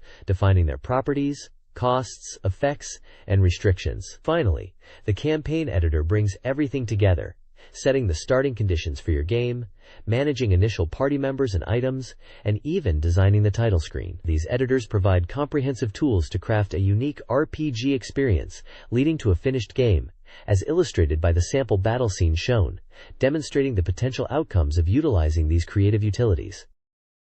This page announces the upcoming release of Ultraman Zukan 3 for the Sega Saturn, presented as part of the magazine's Coming Soon Soft section. This title is the 3rd installment in a comprehensive database series dedicated to the Ultraman franchise. The page highlights the game's extensive content, covering a wide range of Ultraman works, from classic series like Ultraman Leo and Ultraman 80 to more recent entries such as Ultraman Taiga and Ultraman Dyna. It boasts a massive volume of data designed to satisfy hardcore fans. Players can delve into detailed information about Ultraman characters, including their special moves and design specifications, as well as data on supporting characters, monsters, and the equipment used by the defense teams. The software also features comprehensive coverage of episodes, including detailed explanations via text and narration, accompanied by abundant images and key movie clips. The page shows screenshots illustrating the database interface for character moves, defense team gear, episode selection, and monster profiles.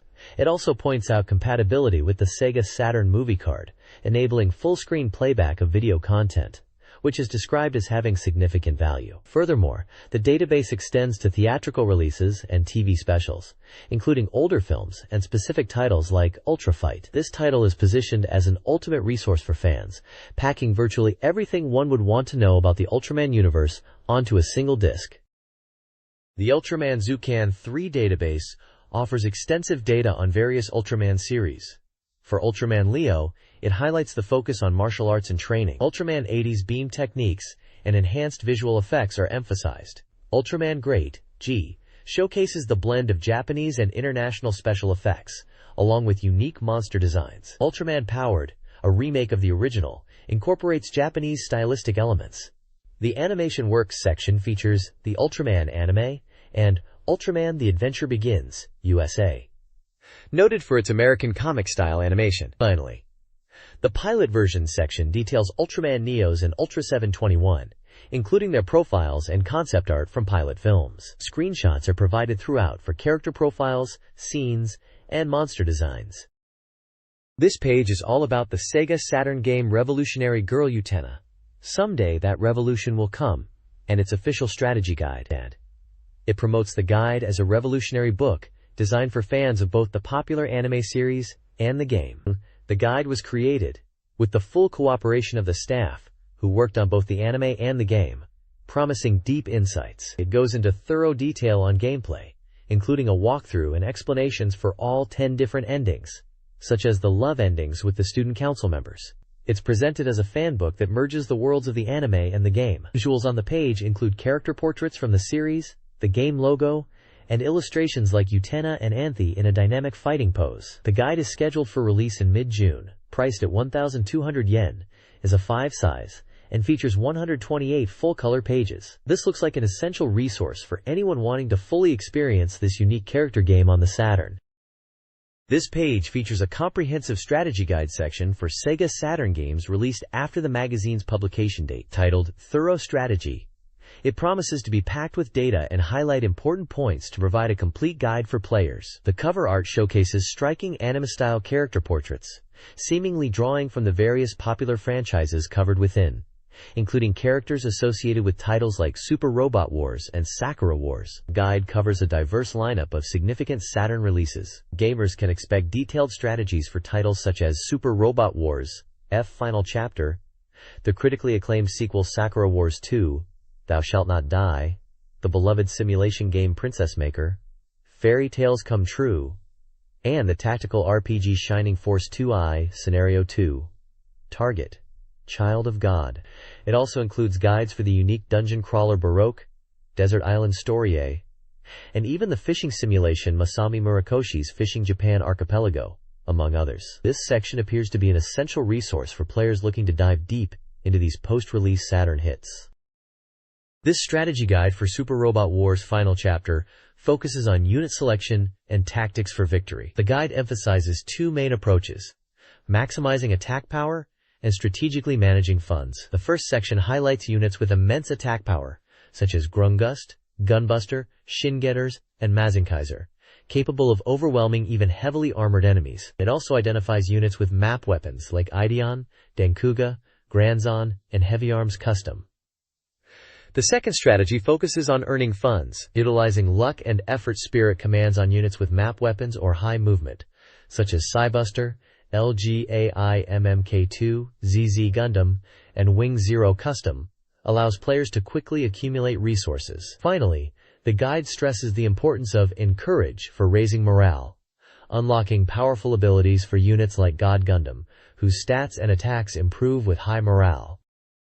To obtain the Wing Gundam Zero Custom in Super Robot Wars F Final Chapter, follow these steps.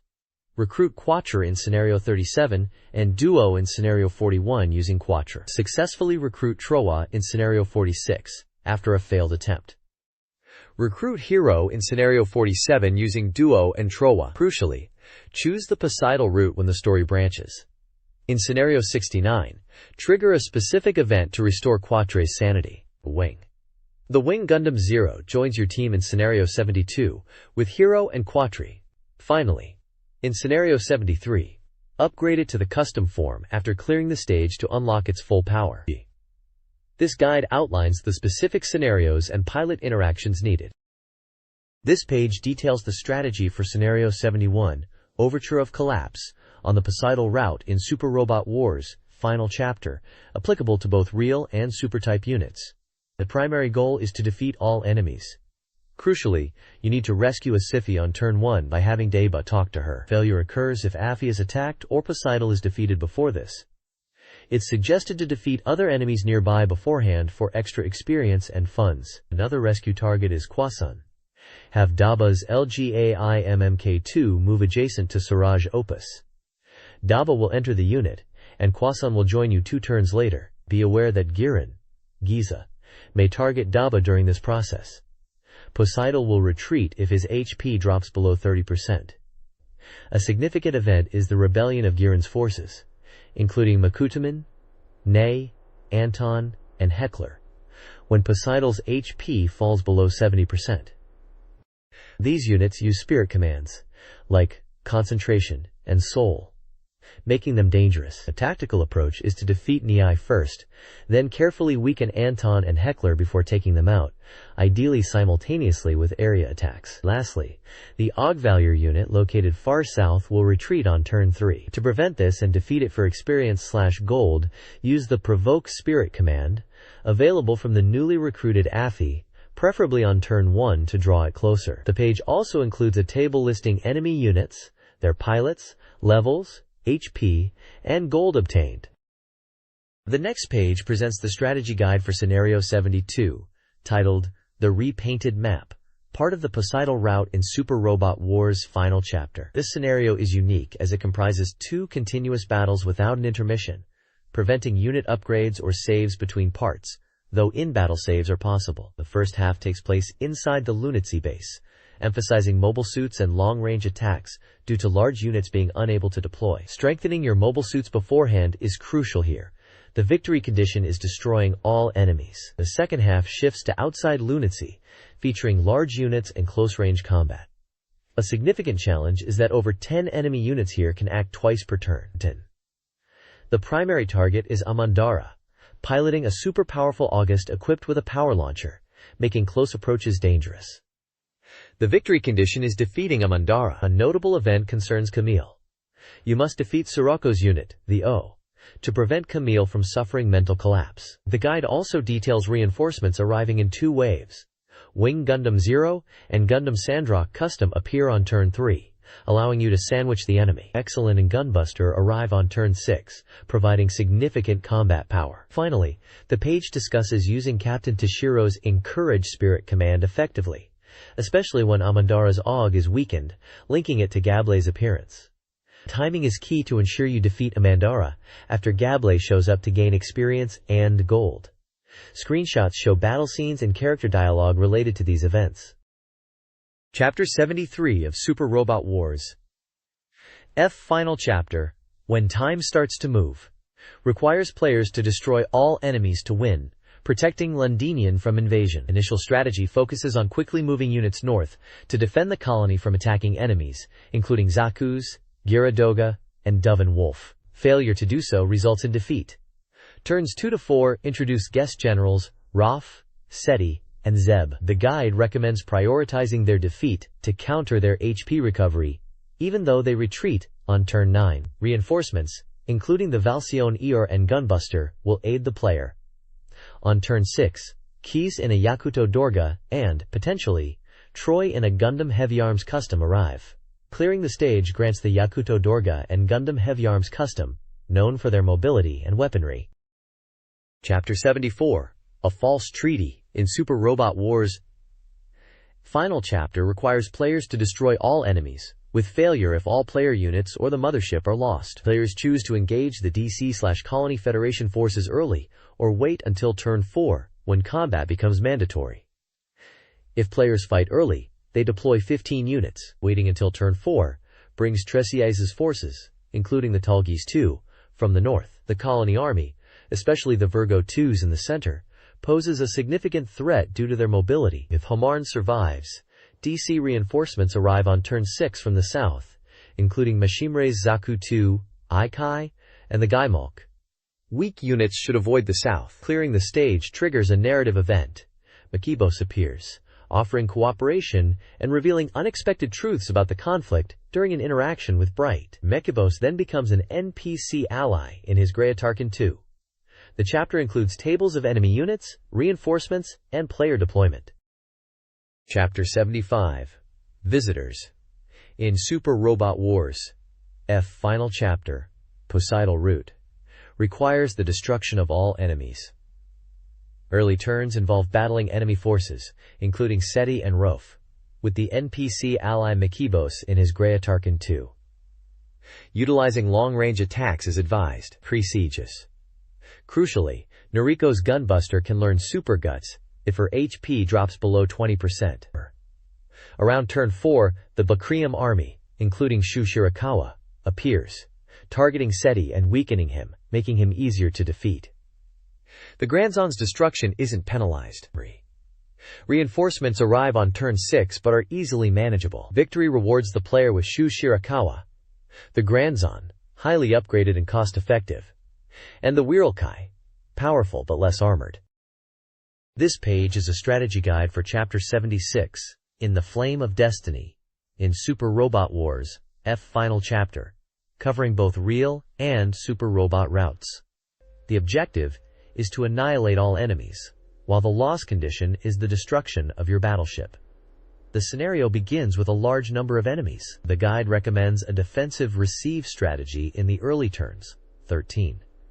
Primarily due to the presence of Balan Schnail in the rear, who has a very high hit rate over long distances. NPC ally Makibos can be used to weaken enemies for other units to finish off and gain experience or funds. A key enemy unit is Rof, LGAIMMK 2, whose spirit stat, Super Guts, activates when enemies are defeated, making him very tough. The strategy suggests using the Provoke Spirit command to draw him out and defeat him before his morale rises too high. Enemy reinforcements arrive from turn 3 onwards, including Altlong Gundam, Gios Grudo, Zeranio, and eventually the remaining 2 commanders, Seti and Zeb, on turn 5. The guide provides unit data tables for the enemies and NPC. When Seti and Zeb advance, defeating one will significantly boost the other. The recommended approach is to target Zeb first, provoking him, and then using units with the Flash Spirit command to neutralize his hot blood attacks and deal with him safely. Screenshots show combat scenes with various units and character dialogue. Chapter 71 of Super Robot Wars, final chapter, DC Route, focuses on the invasion of Solomon. The objective is to defeat all enemies or the enemy battleship. Initial strategy involves staying out of range on turn 1, then attacking in force, using Balan dummies to draw enemy fire. Prioritize defeating Mashimure's forces. Reinforcements appear when enemy numbers drop below 7. A special event involves Evangelion Units 0 and 1 sortying near enemies, protected by the Balan dummies. If Unit 0 is attacked, Rei withdraws. After initial enemies are defeated, Big Zam appears with Daba My Lord. Big Zam is powerful and should be defeated quickly using non-beam weapons or attacks outside its range. Ally reinforcements like Camille arrive at this point. Beware the Gaimok, a dangerous unit with high accuracy funnels and a map weapon. Defeat it with long-range attacks or map weapons to avoid its counterattacks. Chapter 72 of Super Robot Wars, F final chapter, DC Route, features a defensive enemy deployment. The strategy prioritizes long-range attacks due to the limited presence of I-fields. Focus on weakening pilots like Mashimore and Gotten before using map weapons. Key events include the Giran assassination, where reducing Giran's Dross mobile armor HP below 10% triggers Caecilia's attack, making Gato and Sima neutral. Quattro persuading Heyman after Giran or Caecilia's defeat causes Heyman's retreat. Reinforcements like Exilio and Gunbusters arrive after turn 8, or all initial enemies are defeated. The choice made at Abawa Quo determines acquisition of the new Zeal and GPO2. The chapter involves battles against familiar Gundam characters and other series units. This page details Chapter 73, Blade of Revenge, for the DC route in Super Robot Wars F Final, applicable to both real and super robot paths. The initial strategy involves facing the Poseidal army and positioning your forces to the left of the moon by turn 3.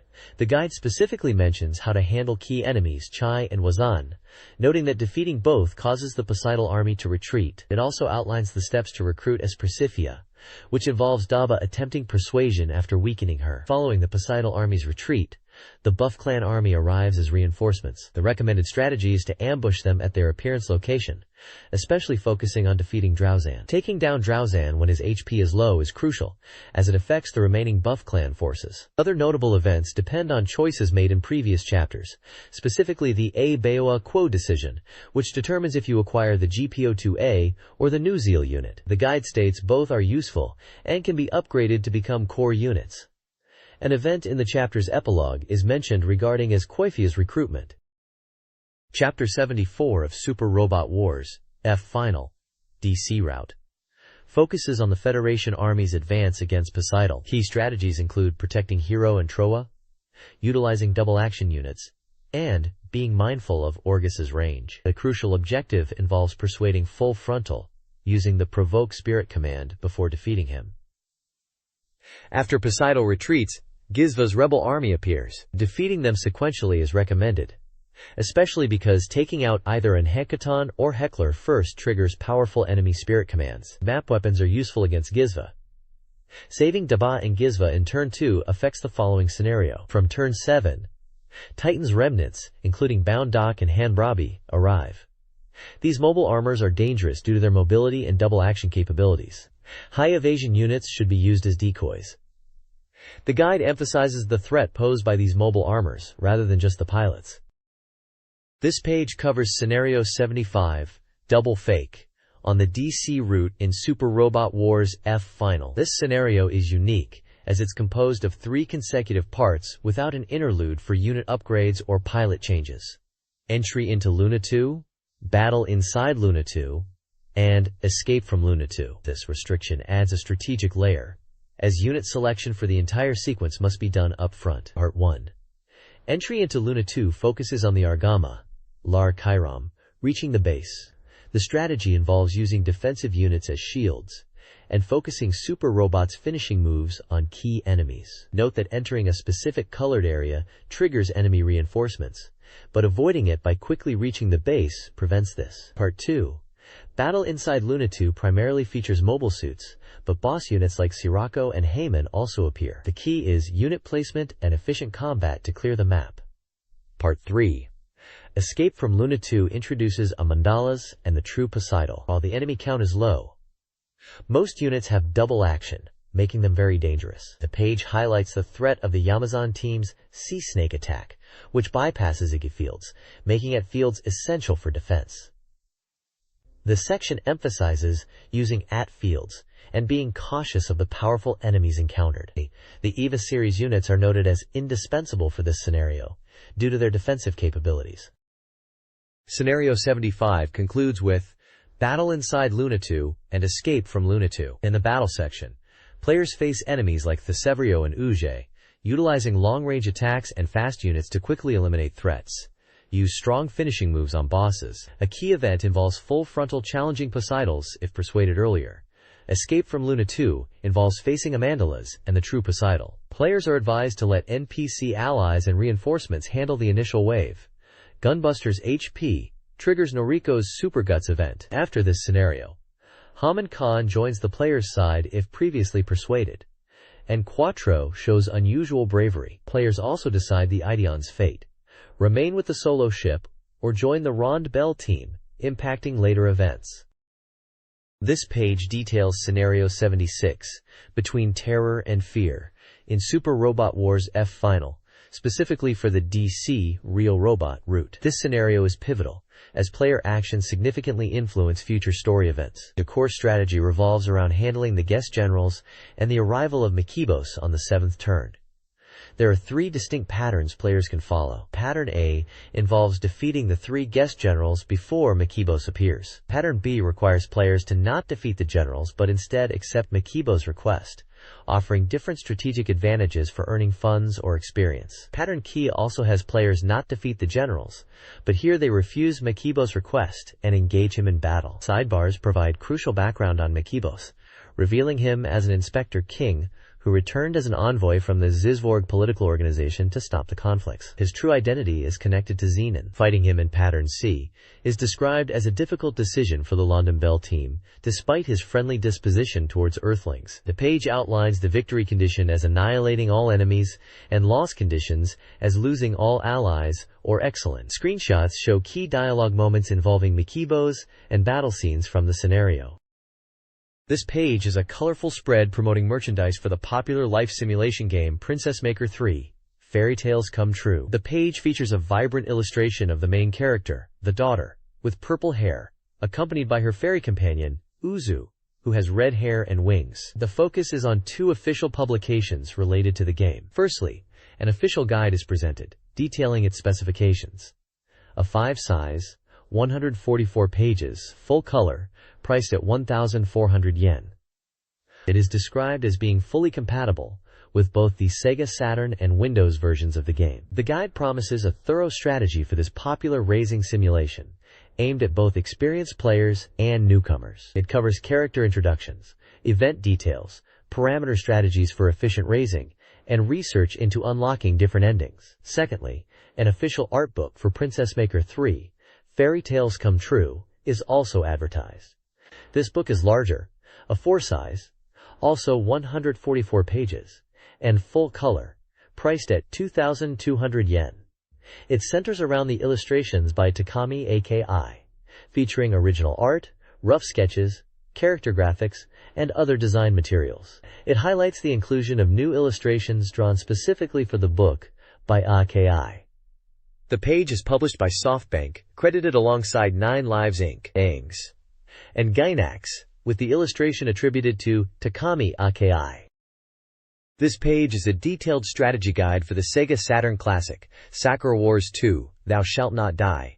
It focuses on Chapter 6, marking the transition to Disc 2 of the game. The page highlights a crucial event where the Flower Division begins rehearsing for their autumn performance, but the character Leni Milchstrasse suddenly disappears from the stage. The guide explains that following Leni's disappearance, a free movement segment of the game begins as the protagonist, Ichiro Ogami, and the other members search for her. Screenshots depict various scenes related to this event, showing character portraits during dialogue sequences and environments players can explore. The text emphasizes that Leleni, usually stoic and emotionless, shows signs of distress before vanishing, leading the other characters, including Iris, Maria, and Sumire, to express concern and try to understand what happened. It describes the player's objective to find Liani and uncover the reason for her unusual behavior. The guide provides insights into this pivotal moment in the story and the gameplay segment it introduces. This page provides a detailed strategy guide for the free movement segment during Chapter 6 of Sakura Wars 2: Thou Shalt Not Die. Triggered by Liani's sudden distress, this phase is designed for the protagonist to search for her and learn what's troubling her, though the primary goal is simply to reach Liani's room, which ends the segment. The guide emphasizes that many optional events are available during this time, advising players to prioritize those they wish to see before the 1800 time limit, when the game automatically moves the player forward. Highlighted events include encountering the enigmatic Rose group in their newly found waiting room in the basement, where they are spending time gracefully amidst a strong rose scent. Another event features Tsubomi Nonoyama, a member of the Otomegumi training group filling in at the store, described as a clumsy but earnest young girl whose specialty is classical ballet. The guide also details an encounter with Iris in the lobby, who is visibly worried about Liani and is trying to come up with ways to cheer her up. Screenshots accompany these sections, showing the characters involved and snippet dialogue. A large chart provides a visual timetable, mapping out the locations and times of various events throughout the Imperial Theater, crucial for players aiming to experience all available content during this limited free movement period. This page continues the strategy guide for the Chapter 6 daytime free movement in Sakura Wars 2: Thou Shalt Not Die, detailing more optional events players can encounter between 1700 and 1755. These events provide opportunities to interact with various characters and learn more about the unfolding situation. Highlighted encounters include finding Iris in the courtyard and Sakura in her room, both engrossed in mysterious tasks they refuse to discuss. In the dressing room, you can find Sakura and Oriheim discussing Liani's behavior, though Oriheim seems less concerned than Sakura. On the terrace, Kuran is observed looking towards the sky, anticipating a typhoon. Kana is in the music room showing a surprising interest in the mechanics of the piano. In the underground hangar you'll find Sumair expressing suspicions about information leaks within the theater. A key limited time event is available in the salon, the second in a chain involving Sumair. This event includes an etiquette class minigame, where the player learns the proper way to pour tea, emphasizing the importance of the final drop. Each section is accompanied by screenshots showing the characters and locations, offering visual cues for players navigating the Imperial Theater during this time. This page continues the strategy guide for Chapter 6's Daytime Free Movement in Sakura Wars 2, Thou Shalt Not Die, focusing on key events involving Maria and Kana from 1700 to 1755. First, you can find Maria in the game room on the second floor for the second event in her chain, playing billiards. This encounter challenges your strategic choices during the game. Also on the second floor, Maria is in the library searching for a book, likely for reference for the upcoming performance.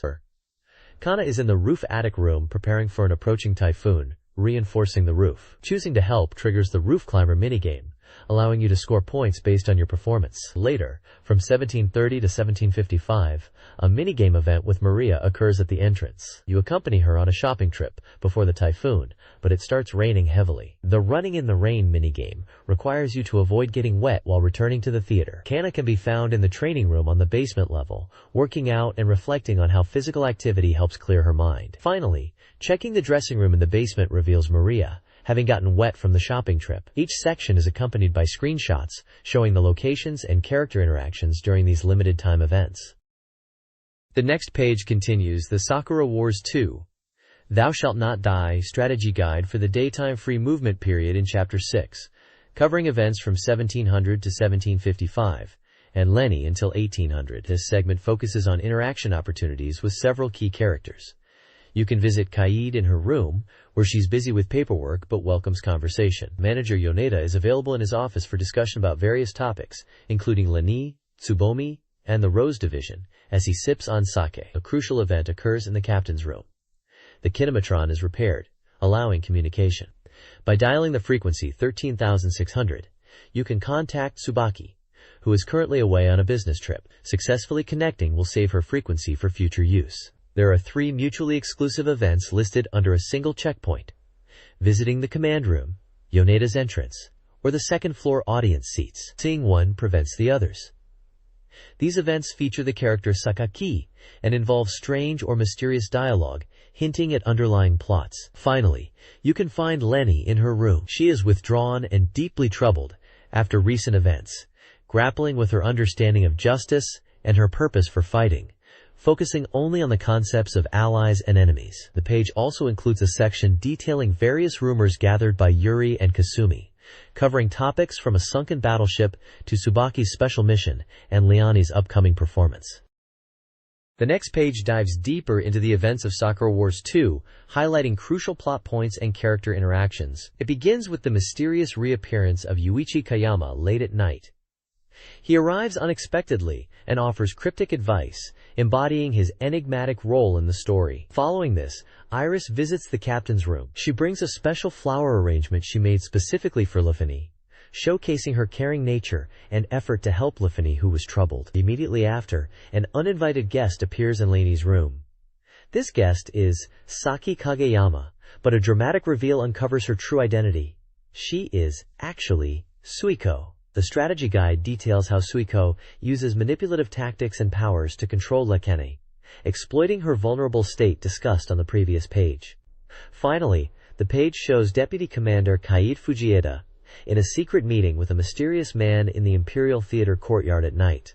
The text reveals that the topic of their discussion is the culprit behind the Yoneda shooting incident, and shocking information emerges connecting Saki Kageyama, now known to be Suiko, to this crime. This page covers significant story progression and revelations, particularly regarding Suiko's identity and her involvement in the game's central conflict.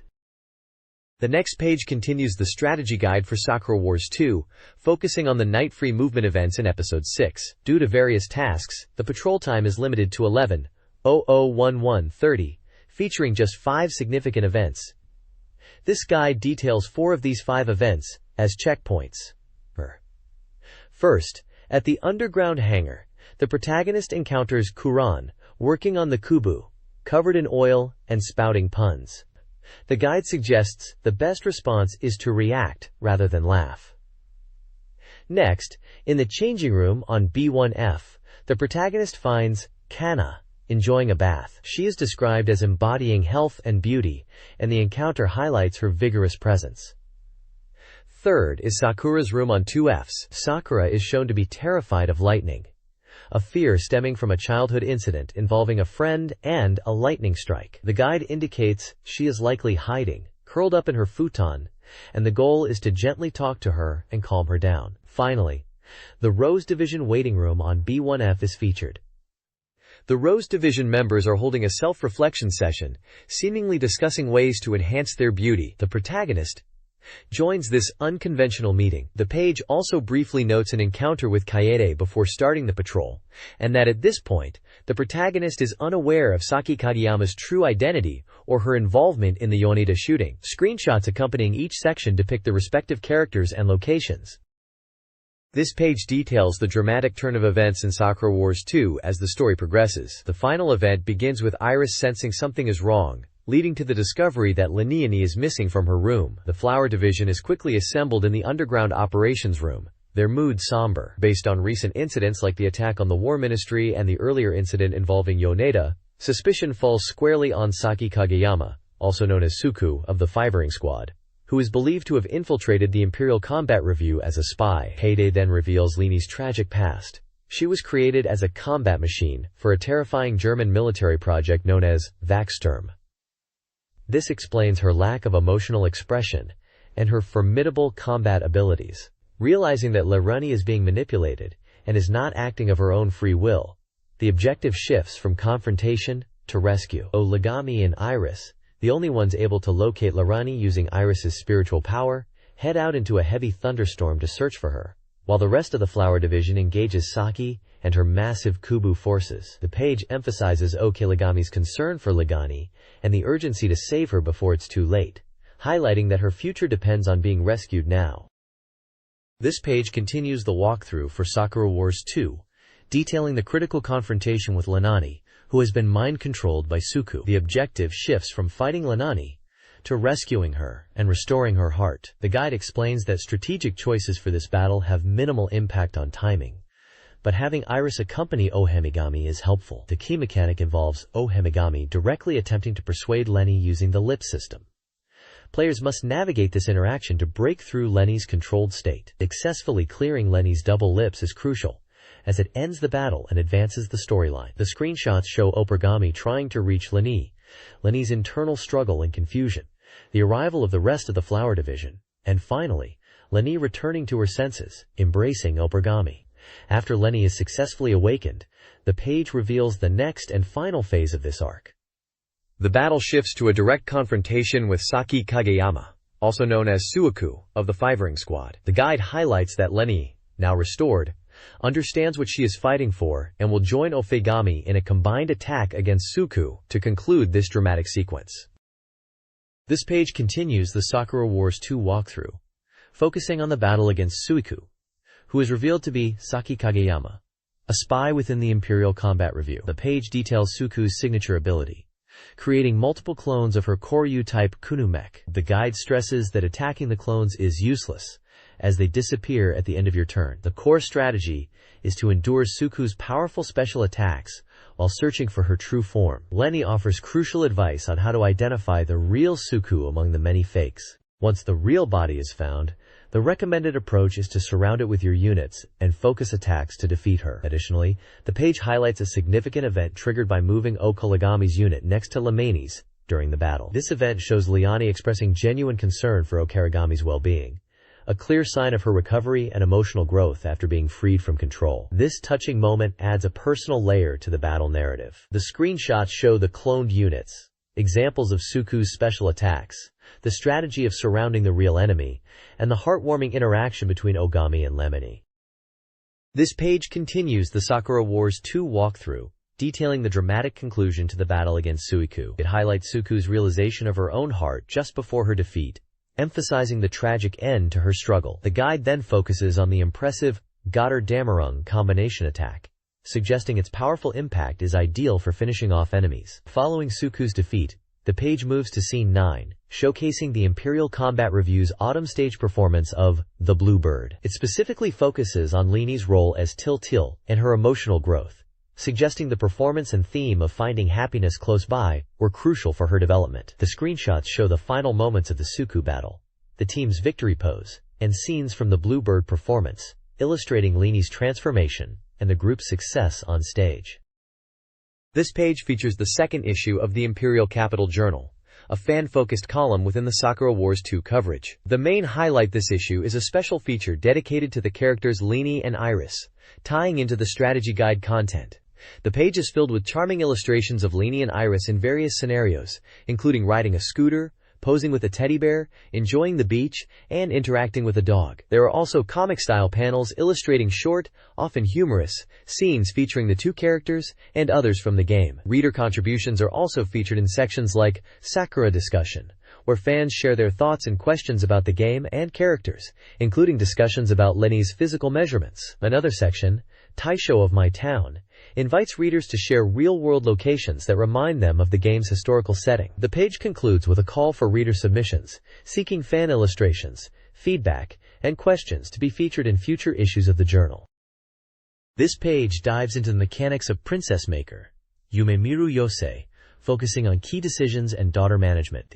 The initial section discusses the critical choice of the father's occupation at the start of the game. It explains that the chosen profession significantly impacts initial stats, income, and the daughter's potential development path and schedule. A table provides a breakdown of the starting parameters, initial funds, and the daughter's starting state for each of the 6 available occupations. It highlights differences in how income is handled, particularly for merchant, performer, and wanderer fathers. The page then moves on to discuss how to manage the daughter based on her current state. The daughter's state changes dynamically depending on the balance of her parameters, influencing the types of activities she can participate in and the effects of her schedule. Adjusting the schedule according to her state is crucial. Specific sections detail different states. The delinquent daughter, who is rebellious and hard to schedule. The saucy daughter, who is proud and requires part-time jobs to lower pride.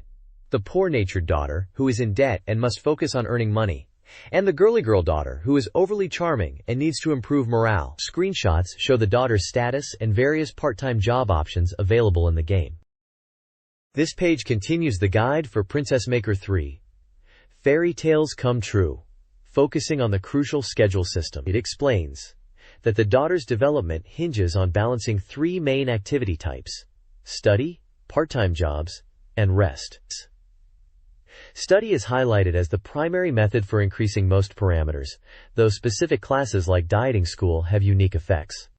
Part-time jobs are necessary for earning money, with their stat impacts varying depending on the specific job and the daughter's current state. Rest is essential for managing stress, which can build up from other activities and lead to sickness, preventing any scheduling. The page includes tables detailing the cost and parameter changes for various study locations, part-time jobs, and rest activities like walking or taking vacations. It also shows an image of the daughter enjoying a break, linking to the warning about how certain free activities, like eating out, can negatively impact stress and weight despite being a form of rest. Effective stress management is emphasized as key to successfully raising your daughter over the game's 8 years.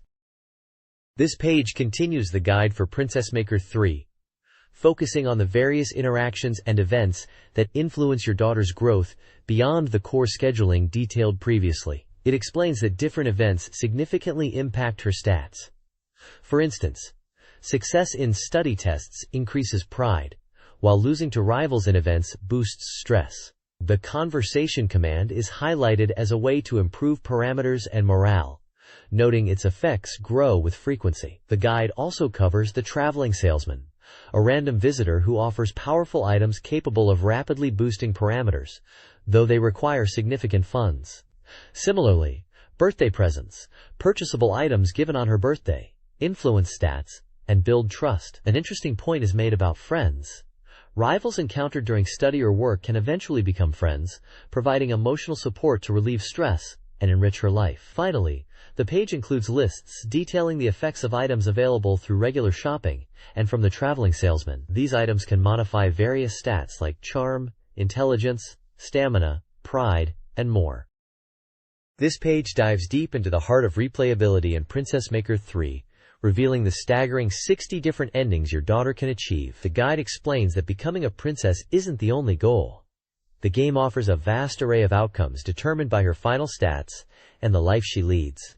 It's all about nurturing her based on different conditions. Whether you aim for a formidable knight or a dazzling diva, the page showcases several ending examples with striking artwork. For instance, the hero ending requires high physical and combat-related stats, depicted by a fierce warrior. The actress ending favors charm and artistic inclination, shown with an elegant performer. The queen ending demands exceptionally high stats across the board, illustrated by a regal figure. Of course, the titular princess ending is also highlighted, though it's noted as having specific event-based conditions in addition to stats, with screenshots showing a potential marriage proposal scene. Each example includes a brief look at the key parameters needed. Finally, a massive checklist table is presented, listing all 60 possible endings. This demonstrates the incredible variety of futures available, ranging from various forms of royalty and nobility to a wide spectrum of professions, including artists, scholars, laborers, and even more unconventional paths. The sheer number of potential outcomes emphasizes that every playthrough can be unique, offering a significant challenge for players aiming to unlock them all. This page presents a guide for Mujintu Monogatari R Futari No Love Land on SEGA Saturn. Described as a romance survival adventure, the primary objective is to survive for 100 days on a deserted island and find a way to escape, aiming to become the deserted island master. Survival hinges on managing your food supply, which involves finding, combining, and generating ingredients. The guide highlights a unique system where certain ingredients, like white beans and goat milk, can be processed into various foods with randomized outcomes. Recipes listed include goat milk yielding cheese or yogurt, and chickens producing eggs daily. Escape from the island requires finding special sauce items. There are 33 such items scattered across the island, and the number you collect influences the ending and who ultimately rescues you. The guide provides a breakdown of locations where these items can be found, such as a wrecked ship containing items like a red loincloth, or ancient ruins holding treasures like a gold coffin. Screenshots show gameplay elements and character portraits, with some dialogue hinting at the narrative, including comments on the story's focus and the potentially unexpected inclusion of a male character within the series context. This page provides a comprehensive guide to all 50 dishes available for cooking and consumption in Mujintu Monogatari R. The list is broken down into categories: meat, fish, fruit, and other dishes. Each entry details the dish name, its difficulty rating, linked to the cooking skill of your characters, and how it affects your party's HP, reliability, and stamina. It also lists the necessary ingredients required to prepare each meal. Mastering the cooking system is crucial for survival, as food restores stats. While many dishes are straightforward, the guide highlights the illusionary Chinese cuisine as the ultimate dish. This highly challenging recipe is the exception, requiring players to have successfully created all 49 other dishes at least once before attempting it. Once prepared, it provides massive boosts to HUP, reliability, and stamina, reflecting its status as the pinnacle of island cuisine. The page includes a screenshot of the in-game menu, showcasing the ultimate dish and its ingredients, which appear to be rare finds. Obtaining the necessary ingredients for many recipes requires careful planning and sometimes luck, adding another layer to the survival challenge. This page delves further into the character events in Mujintu Monogatari R, focusing on the love events for Unari Fujioka and Kira Tatehara. It states that completing these events is key to unlocking all the best endings. The page provides lists for each character's events, detailing the required stats like reliability, skill, and love levels, along with brief descriptions of the event scenarios. A strategy is suggested to boost the love stat if needed, especially before November 1st, by using the Please action. An interesting verification section discusses the possibility of same-sex romance, noting that while content related to this existed in a bonus feature, certain endings for two characters were ultimately removed from the SEGA Saturn version. The page also features a psychological transformation drama highlight focused on Kira Tatehara, noting her unique personality contrast, where despite being female, her thoughts and speech are very masculine. This aspect, and her dislike for traditional femininity are said to make her ending transformation particularly impactful. Large character illustrations of Unari Fujioka and Kira Tatehara are prominent, accompanied by several small screenshots displaying dialogue and scenes from the events described in the lists. The next page continues the guide for Mujintu Monogatari R, focusing on the event paths for two more key characters, Hashimoto Yuki and Asagiri Hitomi. Like the previous page, it lists the specific events tied to them, detailing the required character stats like reliability, skill, and love points needed to trigger these story moments. Seeing these events is essential for unlocking their unique story arcs and progressing towards specific endings. Highlights include a section on Yuki, emphasizing her delicate health and the contrast with her inner strength, noting how her braided hair holds a particular significance and elicits protective feelings. For Hitomi, the page delves into her past relationship with the protagonist, explaining how her focus on her modeling career and subsequent misunderstandings led to their separation, calling her story a central part of the game. The page also outlines the game's scoring system, explaining how points are accumulated from cooking, collecting source items, and triggering character events, particularly those with the girl you have the highest love rating with. Finally, there's a mention of a poster giveaway celebrating the game's good sales. The page features large, detailed illustrations of Yuki and Hitomi, along with small screenshots showing scenes from their respective events. This page dives into Shining Force 2, Scenario 2, Targeted Child, specifically focusing on Chapter 5, The Captured Prince's Army. It details the dramatic events of this chapter, where the heroes chase the villain Gravi, face attacks, and get caught in a trap, leading to the capture of some key figures like Reliance. The story highlights the critical decision points for characters like Zero, Galleon, Julian, and Dawnhort, and Medion's separate path to rescue his father. The guide also provides valuable intel, including a list of hidden items found in towns from chapters 1 through 4, noting where to find them, often in barrels or boxes. There's a useful map of Saraban City, marking key locations like the main camp, church, shops, and specific houses relevant to the story or items. A dedicated section introduces Arthur, a paladin, as a joinable unit, listing his starting stats and equipment. It also outlines specific event triggers within Saraband, including how to proceed after arriving. Finally, the page includes essential shop lists for both items and weapons available in Saraband, detailing their prices, types, and effects or compatibility, crucial for gearing up your team. This page delves into the infiltration of the Saraband headquarters and the subsequent battle in the underground prison in Shining Force 2, Scenario 2. The initial section details the mission to evade the strict security and guard patrols within the headquarters to reach the underground level, emphasizing the importance of observing patrol routes and avoiding the guards' line of sight. It provides a map of the headquarters, highlighting areas with treasure boxes containing valuable items like mithril silver, the mist rapier, dark matter, and the Volcanon wand. The main focus shifts to Battle 21, set in the Saraband underground prison.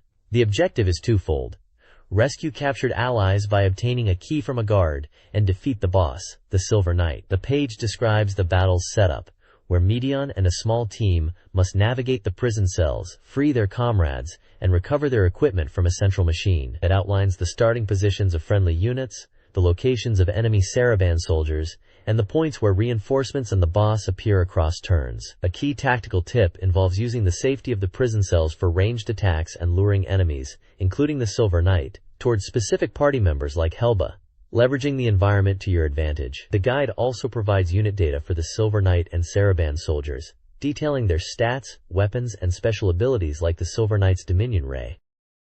This guide provides a streamlined strategy for playing Baroque on the SEGA Saturn, focusing on a fast track through key events and endings. It begins with the initial playthrough, emphasizing that both clearing the game with the Angel Gun and dying lead to different clear and death ending movies, both progressing the story. The flowchart highlights crucial checkpoints. These include giving the Angel Gun to the Archangel, optional but linked to obtaining cultivation liquid; Eraza's strange water conversation, affecting the neck entity's appearance; and avoiding using the Angel Gun on the BF-14 entity to prevent setbacks. The guide also details interacting with the neck entity in the outer world, using either an attack or a heart seed to obtain its crystal. This is designed to help players navigate the game's non-linear structure and achieve specific outcomes efficiently by prioritizing key actions and conversations. The Baroque Strategy Guide details post-crystal acquisition from the NEC entity. The path involves giving the crystal to the guardian angel, exploring the laboratory, interacting with Eliza and Alice, and culminating in a final entity encounter on BF-22. Critical checkpoints offer insights. Check 5 explains crystal acquisition methods. Check 6 explains the angel's burial after receiving the crystal. And Check 7 warns against using the angel gun for purification before specific points. This restriction is vital, impacting the acquisition of Alice's crystal. The guide also covers purifying entities like the bag, horn, and box, often found buried on later runs. Purifying Coriel members on various floors is essential for story comprehension. The guide also references a related book and giveaway. This page provides a strategy guide for the SEGA Saturn fishing simulation game. Murakoshi Masami no Bakuchu Nihon Retu. It introduces fundamental techniques crucial for success, starting with advice to utilize the underwater camera view initially, and use the L and R buttons for controlled movement, emphasizing the importance of not overdoing it to avoid line stress. Key moments covered include the process of setting the hook once a fish bites, and knowing when to switch to the ground view, especially during tense fights or near obstacles. The guide also highlights the significance of lure action, noting that while a simple rod pull is the basic technique, more complex actions like twitching are effective for certain fish. Maintaining awareness of line tension is critical to prevent breakage, a point illustrated with dynamic screenshots showing fish fighting and the line under strain. The game structure is outlined as a progression system, where players clear a quota at one fishing spot to unlock others, following a branching path. Additionally, the guide details expert matches, challenges against local experts in cleared areas. Winning these matches can reveal hidden fishing spots and grant other advantages, depicted through screenshots of character interactions before the challenge begins. This page dives deeper into the strategy for catching those elusive big fish in Murakoshi Masami no Bakushu Nihon Retu. It outlines essential factors to consider, starting with the big one: weather. Not only does weather influence the visual environment, but it also significantly impacts which lure to choose and the best retrieval speed, even affecting which fish are more active, like mahi-mahi preferring sunny conditions. Understanding the target depth, referred to as range, is crucial. Different fish species inhabit specific depths. For example, mahi-mahi are near the surface, while flounders stick to the bottom. The guide emphasizes that knowing the optimal depth range for your target is key. Another critical element is identifying the best points or casting spots. The game simplifies this by indicating that aiming near obstacles is generally effective, and local experts encountered in the game will reveal the most productive spots in each area. Finally, the page provides recommendations for specific lures tailored to different fish species like sea bass, mahi-mahi, flounder, and rockfish, including notes on size and type. It even touches upon lure color choice, suggesting natural colors for clear weather and brighter colors for cloudy or rainy conditions. These detailed tips, building on the foundational mechanics, are vital for increasing your chances of landing a trophy catch. This page provides a tactical breakdown of the middle course in the SEGA Saturn Racer GT24. It's designated as an intermediate level track, packed with challenges like scurves, a tricky tunnel section, and a particularly difficult chicane referred to as the crank. The guide walks you through the track using a map and corresponding screenshots. Key strategies are highlighted, such as not being afraid to hug the inside of corners, sometimes even slightly scraping the wall, to maintain speed, using trackside markers as visual cues for optimal turn-in points, and even taking a specific shortcut across the grass where damage is minimal. The notoriously difficult crank section requires precise timing and a skilled line from point 6 to 7 to navigate it effectively, aiming for a smooth exit. There's also a one-point advice suggesting the recommended car for this course is the one resembling a Porsche, citing its good balance of handling and acceleration as ideal for the mix of tight corners and straights. The editorial team's best time of 1 minute, 7 seconds, and 96 is also shown, setting a benchmark for players. Mastering the unique features of this course, especially the crank, is key to achieving fast lap times. This page continues the tactical analysis of the middle course in GT24, presenting the advanced layout, which features a right turn direction. Unlike the previous page's intermediate challenge, this version is tackled in reverse, with the latter half described dramatically as feeling like a jet coaster due to its speed and elevation changes, demanding precise machine control. The guide provides detailed cornering strategies for various sections, using a numbered map and corresponding screenshots. It covers techniques for navigating the devilish right-angle corner, emphasizing hugging the inside line, and a section called Full Pedal, Full Steer for maintaining speed through a sweeping curve. Mastering the difficult crank chicane is again highlighted, requiring a specific line from points 3 to 5 to exit at maximum speed down the hill. Taking a specific shortcut across the grass at point 7 is recommended, as is treating the scurve at point 9 as a near straight-line drive due to its gentle nature and high entry speed. The final bank corner at point 10 is where you aim for maximum speed, using the bank to carry momentum, as high speed is crucial here. The editorial team's best time for this challenging layout is 1 minute, 8 seconds, and 66 hundredths. A helpful one-point advice covers a re-acceleration technique involving briefly releasing and then reapplying the accelerator to regain control and stability after moments of inertia, which is particularly useful on unfamiliar corners. This page launches the SEGA Saturn Utena official fan page first act, dedicated to revolutionary girl Utena. Someday that revolution will happen. It kicks off with news about the fan page and touches upon a feature that seemingly ended after 5 weeks. There's also an intriguing section delving into the official game guide, promising a detailed verification of content, including provocative details related to the character Akikio and the discovery of original art. A Lost Calf corner provides crucial game strategy, particularly focusing on achieving the game's various endings. It explains that love endings are available with specific characters like Utena, Tuga, Saionji, Shiori, and Miki, contingent on raising their heart's loftiness stat above 100% and experiencing specific events. Other endings, including normal and Akio routes, depend on different conditions, or failing to meet the love criteria. The page briefly lists the general conditions for different ending types and mentions the existence of 1,000 deaths state to avoid. The page features illustrations of Utena and Anthe, a small graphic of a monkey eating crackers, and a screenshot from the game showing a duel. This page features the Gallery of Roses illustration corner, showcasing fan artwork from the revolutionary girl Utena universe. Several pieces depict characters like Utena, Anthe, Tuga, and Chuchu, often with comments from the contributors or the magazine staff. The main focus is the announcement of a character popularity poll for revolutionary girl Utena. Fans are invited to vote via postcard for their favorite character from a list of 30 entries, which includes characters from the game and others from the wider Utena story. Voters need to include the character's number and name, along with their personal details. 5 lucky voters will be chosen by lottery to receive a box of Carddass Masters trading cards as a prize.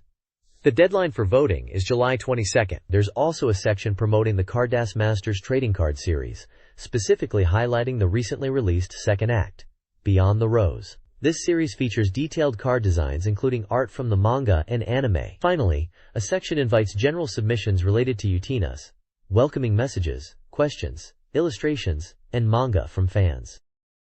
This page is all about the highly anticipated return of the Caillou Show, the legendary stage performance based on the hit Sakura Wars series. The page announces Caillou Show 2 and covers a press conference held on May 29th. It highlights that if this new show is successful, the Flower Troupe unit could potentially kick off full-scale activities in the real world, which is huge news for fans. The core of the page is an interview with Hiroi Uji, the creator, who discusses his vision for Caillou Show 2. He describes the atmosphere he's aiming for, comparing it to traditional Japanese theater in places like Asakusa or Ginza, emphasizing a lively, engaging experience for the audience. He also touches on the stage design, costumes, and working with the staff, including Kohei Tanaka, the composer behind Sakura Wars' iconic music, and Naoki Nagashima, the scriptwriter and director. Hiroi expresses his excitement and the pressure to surpass the previous show, aiming to continue the dream of the Caillou Show and share it with the audience, perhaps even singing together in the finale. The show is set to begin its run on August 11th. This page reports on the press conference held on May 29th for the Sakura Wars Caillou Show 2. It details the event, which started at 12:30 p.m. with greetings, followed by comments from Sega's director Mr. Okamura, Mr. Hiroi, and Mr. Tanaka. After the creators spoke, the Flower Troupe cast appeared, adding flair to the announcement with photos. The report notes everyone's strong feelings about surpassing last year's show. The schedule for the show at Tokyo Kosei Nenkin Kaikan is listed from August 11th to 16th, with multiple performances daily at 2 p.m. and 7 p.m., except for the final day, which only has a 2 p.m. show. Ticket prices are 6,000 yen for S seats and 5,000 yen for S seats, with sales starting on June 29th through various ticket agencies. Messages from the performers are featured, including those playing Ogami, Iris, Sakura, Kana, Sumire, Maria, and Kuran. They express their excitement, anticipation, and dedication for the upcoming performance. For example, the actor for Ogami is thrilled to be on stage again, while the actor for Iris is looking forward to playing the role but feels a little nervous about the singing and dancing. Finally, there's a campaign offering signed shikishi, colored paperboards, from the voice actors to commemorate the show. Readers can apply by postcard with their details and comments about Sakura Wars and the article for a chance to win one of 7 different sets of signatures. The deadline for applications is the end of July. This page features a special color spread dedicated to the SEGA Saturn visual novel, Machi, the City, interviewing 2 of its popular supporting actors, Shingo Tsurumi and Tadayuki Washimi. The article highlights their experiences working on the game, which serves as a breaking of the magazine's usual format by featuring these supporting players. Shingo Tsurumi discusses how his role in Machi was a significant turning point in his acting career, remembering the filming from about 2.5 years prior. He speaks fondly of learning from fellow actor Masaru Matsuda during breaks on set, and continues to follow the game's coverage in the magazine. Tadayuki Washimi shares his experience, noting the relatively short filming period for his part. He talks about often being cast in roles as yakuza or thugs, but having a preference for playing younger, less hardened characters. Confident in his action abilities, he playfully suggests he should be cast as Sagata Senshiro's younger brother. He also mentions practicing karate. The page includes a profile for Washimi, listing his birth date, physical stats, 175 centimeters, 68 kilograms, blood type O, and skills in bodybuilding and golf, along with some of his past movie and CM credits. The actors convey their enthusiasm for their roles and the game, with Washimi ending with a message for readers to look forward to the future and support them. This page continues the special color feature on the SEGA Saturn visual novel, Machi, the City, introducing A. Nakayama, known as Machi's Number 1. The article features an interview and profile with AI, where she shares her experiences working on the game. She talks about her audition, the filming process, and her surprising shift from being commented on to being the one commenting, which she finds amusing. AI reveals her interests outside of acting, including hobbies like skiing, biking, supporting the Yokohama Baystars baseball team, and her impressive skill in calligraphy, holding a 7th Dan rank. She also mentions her enjoyment of puzzle games, citing Drive Mario as her first foray into video games, and even sending postcards to TV game tournaments. The page includes a collection of portraits from Machi, the City, and a message announcing that the color feature will continue in the next issue, though in black and white. There is also a reader contest offering signed boards from the cast members as prizes for submissions to the McCollar message board. This page offers a delightful look at another personality behind the game, connecting readers with the supporting cast, and keeping the excitement for Makachi, the City going. This page shifts focus to the upcoming Windows 95 release of the classic romance simulation game, Kakusei. The article serves as a pre-release feature, highlighting the enhancements made for this new version compared to its predecessors on the Sega Saturn and PC-98. The main visual features a prominent image of the game's protagonist. The text explains that this isn't merely a port, but an arrangement with significant updates. It points out several key improvements, including a completely revamped menu screen, showcased in a screenshot that displays character art and interface elements with date and time information. Another screenshot illustrates the easy shopping system, where you can buy gifts for the characters, showing a shop interface with items and prices. The article also notes that the game boasts numerous other power-ups, including completely renewed visuals, rendered in 256 colors, 16.77 million colors, and full-screen event CGS. Voice acting for the female characters is also highlighted as a significant feature not to be missed. Kakusei on Windows 95 is described as a romance simulation rated for ages 18 and up, released on June 26th for 9,800 yen on Cridrom, designed for a single player. This page gives fans a good look at what to expect from the updated version of this popular title.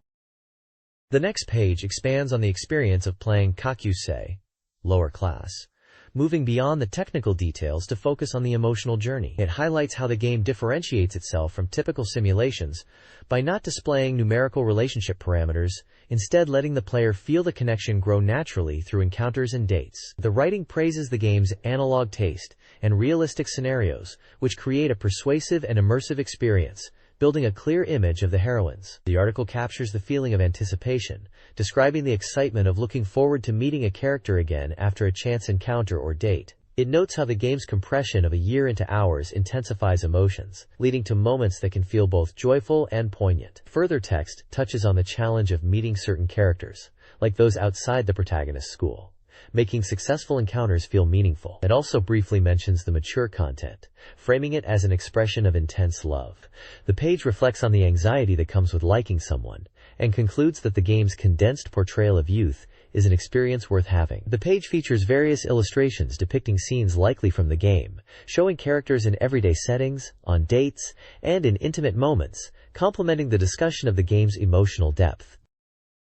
This page is dedicated to the arcade fighting game Cybertroopers Virtual-On Oratorio Tangram, announcing a national tournament and serving as Part 8 of a basic operations guide. It dives into advanced combat techniques, specifically focusing on the turbo melee attack and the unique properties of the left turbo shot across different virtualoids. The article highlights that the turbo melee attack is a significantly stronger version of a standard melee attack, activated by pressing the right turbo button along with the trigger. A key point is that the left turbo button cannot activate this stronger melee attack.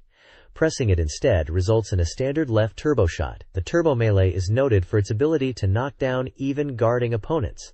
Visuals include comparison screenshots showing the difference between normal and turbo melee attacks, and examples of the left turbo shot for various mechs, illustrating their distinct attack patterns. The text emphasizes that the nature of the left turbo shot varies greatly depending on the specific virtualoid, whether performed normally, while jumping, or crouching. The guide encourages players to understand which turbo shot is most effective in different situations. This guide delves into advanced melee techniques for Cybertroopers Virtual-On Oratorio Tangram. It covers two primary attacks: the unguardable but less damaging crouching melee attack, performed while crouching, and the small jump melee attack, an overhead attack effective against crouching opponents. Both have trigger-based variations. The guide then highlights unique attacks for two virtualoids. Temjin's special attacks include a slow-rolling bomb, left trigger, a vertical wave, center trigger, and a bazooka round, right trigger. Raiden's arsenal features a plasma bomb, left trigger, a net-type laser that disables opponents, center trigger, and a knockdown-focused bazooka round, right trigger. Screenshots are included to visually illustrate these attacks. This guide covers attacks and melee techniques for three Virtual-On Oratorio Tangram virtualoids. Fei Yen Kn uses a low-energy wave, left trigger, a heart beam that explodes in hypermode, center trigger, and a parabolic hand beam, right trigger. Her crouching melee is a leg kick, and her small jump attack is an overhead slash. Cypher's left trigger fires 3 daggers. The center triggers homing beams, and the right trigger shoots homing bullets. He performs a spinning kick while crouching, and a head-slashing sword swing from a small jump. APHARMDB's left trigger launches bouncing bombs. The center trigger generates a sonic ring, and the right trigger fires machine gun shots. His crouching melee involves Temenfa swings, and his small jump attack is a spinning kick. The next page continues our deep dive into the formidable virtual fulloids of Virtual-On Oratorio Tangram. We're analyzing the combat profiles of APHARMDS, Dordre, and Angelin. APHARMDS, the RVR-33, utilizes a unique bouncing bomb with its left trigger that creates fire pillars but does no direct damage. Its center trigger launches ground-skipping missiles that explode on contact, or after traveling a set distance, causing an area blast. The right trigger fires 3 missiles designed to easily down opponents. In close quarters, its crouching melee uses knife swings, while its small jump melee is a lunging knife. Dordre, the RVR-68, attacks with a fast drill on left trigger and a high-damage flame disc on center triggers. Its distinctive right trigger attack is a claw that grabs and slows opponents. Dordre's crouching melee involves drill attacks, or a right arm punch, and its small jump attack is a powerful overhead strike with its rotating drill. Lastly, Angelin, SGV 417Ls, controls ice. Left trigger fires a fan of 7 ice crystals, canceling too early wastes energy. Center triggers form a helpful diamond ice shield. Right trigger fires a single laser, but it's easily negated. Angelin's crouching melee summons ice pillars from the ground, either 4 or 6 depending on the trigger used. And its small jump attack is a light hop, finishing with a staff hit to the head. This page gives a concise overview of these 3 Virtualoid's varied offensive and defensive techniques. The next page continues our look at the Virtualoids from Virtual on Oratorio Tangram, featuring Balbados, Spasinev, and Greisvok. Balbados, the XBV 819TR, has a unique mechanic. Its left trigger attack detaches its left arm, leaving it floating while the trigger fires floating bombs. The center trigger fires weak lasers that are easily negated. The right trigger attack mirrors the left, detaching the right arm and firing ring lasers. The images also show its close-range crouching melee and small jump melee attacks. Spasinev, RVR87, focuses on weapon disabling. Its left trigger fires pink beams that, upon hitting, disable the opponent's left weapon for about 15 seconds. The center triggers deploy boomerang-like bits from its back. The right trigger fires aqua beams similar to the left, disabling the opponent's right weapon for roughly 15 seconds upon hit. Close-up images depict its crouching and small jump melee capabilities. Finally, Greisvok, the SAV 326D, is shown. The left trigger fires a rapid machine gun that uses little energy but is weak. The center triggers launch 2 rapid missiles with good tracking, making evasion difficult. The right trigger also fires a machine gun, noted as more powerful than the left trigger version, useful for stopping enemies. The images show its various attacks, including its distinct crouching and small jump melee maneuvers. This page offers a concise overview of these 3 Virtualoids' primary weapon systems and close-quarters options. This guide analyzes movement and shot techniques in Virtual on Oratorio Tangram. It highlights tactics for 2 Virtualoids, Spasinev and Greisvok. Spasinev excels in mid-range combat, leveraging ground mobility with dashes, sidesteps, and crouch attacks, especially with light weapons. Greisvok, known for high-speed movement, maintains distance, using strategic start/stop points and deflections. Dash and slide techniques create separation, while utilizing weapons like the Grenadier is recommended. Raiden's diagonal laser shot technique is also covered, allowing angled attacks. Finally, a correction is made regarding Cypher's right turbo homing beam, which cannot be used during moving crouch. This page reports on the SEGA Virtua Strikers Cup 98 tournament, held on May 30th in front of Shinjuku Alta. The event featured 32 selected players competing fiercely for the prize, a trip to France to watch the World Cup. The tournament used the 98 version of the game, which was about to be released, leading to some initial unfamiliarity among players. But the competition heated up as matches progressed. A review by Binchan comments on the tournament, noting the importance of luck due to the use of the unreleased version, and observing common player tendencies like excessive dribbling. The final match saw Mr. Fujiyama, playing as Croatia, defeat Mr. Kawabe Shigeru, who used Korea. Mr. Fujiyama won enthusiastically and secured the platinum ticket to watch the Japan vs. Argentina match. This page reports on the Skull Polygon FV2 vs. GABA event held on June 5, 1998, at a club in Daikanyama. This unique event celebrated the release of Fighting Vipers 2 by combining a game promotion with a club night featuring DJs playing intense GABA music. The atmosphere was one of unparalleled excitement, with attendees dancing and playing the game late into the night. A key highlight was the availability of an event-exclusive special version of Fighting Vipers 2. This version included interesting features like Honey transforming into a nurse, characters entering a hyper mode after their armor was broken, and the ability for characters to use moves from others on the roster, such as Honey pulling off Bond's prone attack or Sandman's aerial throw. This special version was only available at the event and not planned for arcade release, making it a must-play for those present. The writer enthusiastically conveyed how much fun the unique club setting and the special game features added to the event. This page features a major scoop on Daytona USA 2. Battle on the Edge, revealing 2 big hidden game modes beyond the standard play, accessible via dip switch settings. The highlight is Mode 1, Campaign Mode, a unique feature where players enter their name and birthday to earn points through gameplay. Unlike typical time trials, points are awarded for successful play actions, not just speed, and accumulated over time. This creates a ranking system based on overall performance across multiple plays. Screenshots show the name entry and ranking screens for this mode. A quote from AM2R&D indicates this mode was requested from the US, and points are gained by factors like passing opponents and maintaining position, especially in multiplayer. The page also includes a sound interview with Fumio Ito, the sound director for Daytona USA 2. He discusses the process of creating the game's audio, mentioning the challenge of balancing sound effects and background music. A key point is the effort to appeal to both Japanese and international tastes, suggesting different versions of the music might be available. The interview touches on the positive reception of the previous game's music and the goal to surpass it with Daytona USA 2. Daytona USA 2. Battle on the Edge features an endurance mode called MUN x 100 Mile Mode, allowing players to race distances of 100 to 500 miles with realistic tire wear and fuel consumption. This mode includes pit stops and dynamic events like cautions. A time attack mode is also available for optimizing lap times. An interview with sound producer Mitsuyoshi Takenobu reveals the soundtrack was recorded in New York, a first for an arcade game.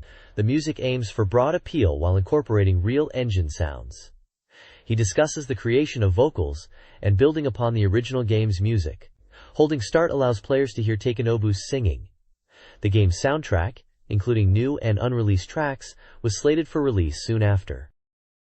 This page features the 3rd installment of the Sega Rally 2 Machine Guide, focusing on the formidable Toyota Corolla WRC. The page details the real-world rallying history of the car, highlighting Toyota's return to the World Rally Championship in 1997. It delves into the technical challenges and ingenious solutions employed to fit the necessary high-performance components, originally developed for the larger Celica, into the more compact Corolla body, while maintaining competitive performance. The article explains the packaging decisions, like the tilted engine and forward-mounted turbo, aimed at maximizing space and handling characteristics. It reflects on why Toyota chose the smaller Corolla, suggesting the Celica's size was already pushing limits, and notes the Corolla's size is comparable to other top rally cars of the era like the Ford Escort WRC.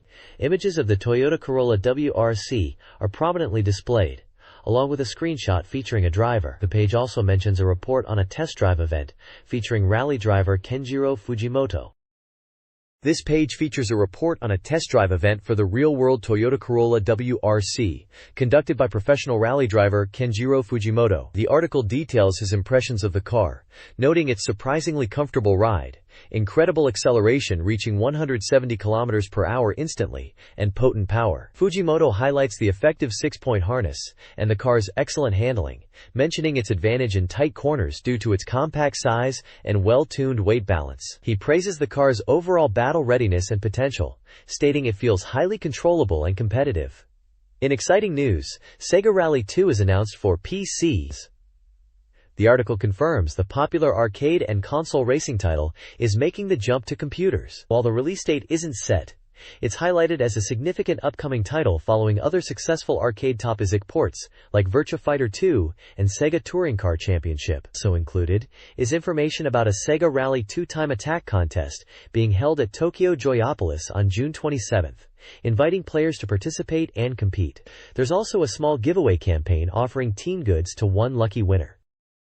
This page showcases Time Bokan Zenshu 2, Aku no Kadu, which translates to Time Bokan Complete Works 2, The Way of Evil Flowers. This appears to be a book or collection focusing on the villainous side of the popular Time Bokan anime series. The large text proudly declares, "Of course, the villains are the main characters." The page features dynamic artwork of Doranjo, the iconic female leader of the villain trio Doranbo Gang, along with several screenshots from the anime showing various characters and mecha from the series, including Boyaki, Tanzura, Yatterman-related characters like Yatterman 1 and Yatterman 2, though the book is for Time Bokan, these characters often cross over or appear in related series, and humorous mecha designs. Details about the book are provided. It's priced at 1,600 yen, is a 4 size, contains 136 pages, and was scheduled for release in late June. The accompanying text explains that this second volume of the Time Bokan Complete Work series picks up where the first left off, focusing specifically on the captivating appeal of the villains, who were previously unable to be fully covered. It includes content like character and mecha settings, production staff insights, and highlights the evil trio along with gag introductions, promising a rich and detailed look into the antagonists of the Time Bokan universe. The publisher is listed as SoftBank Publishing.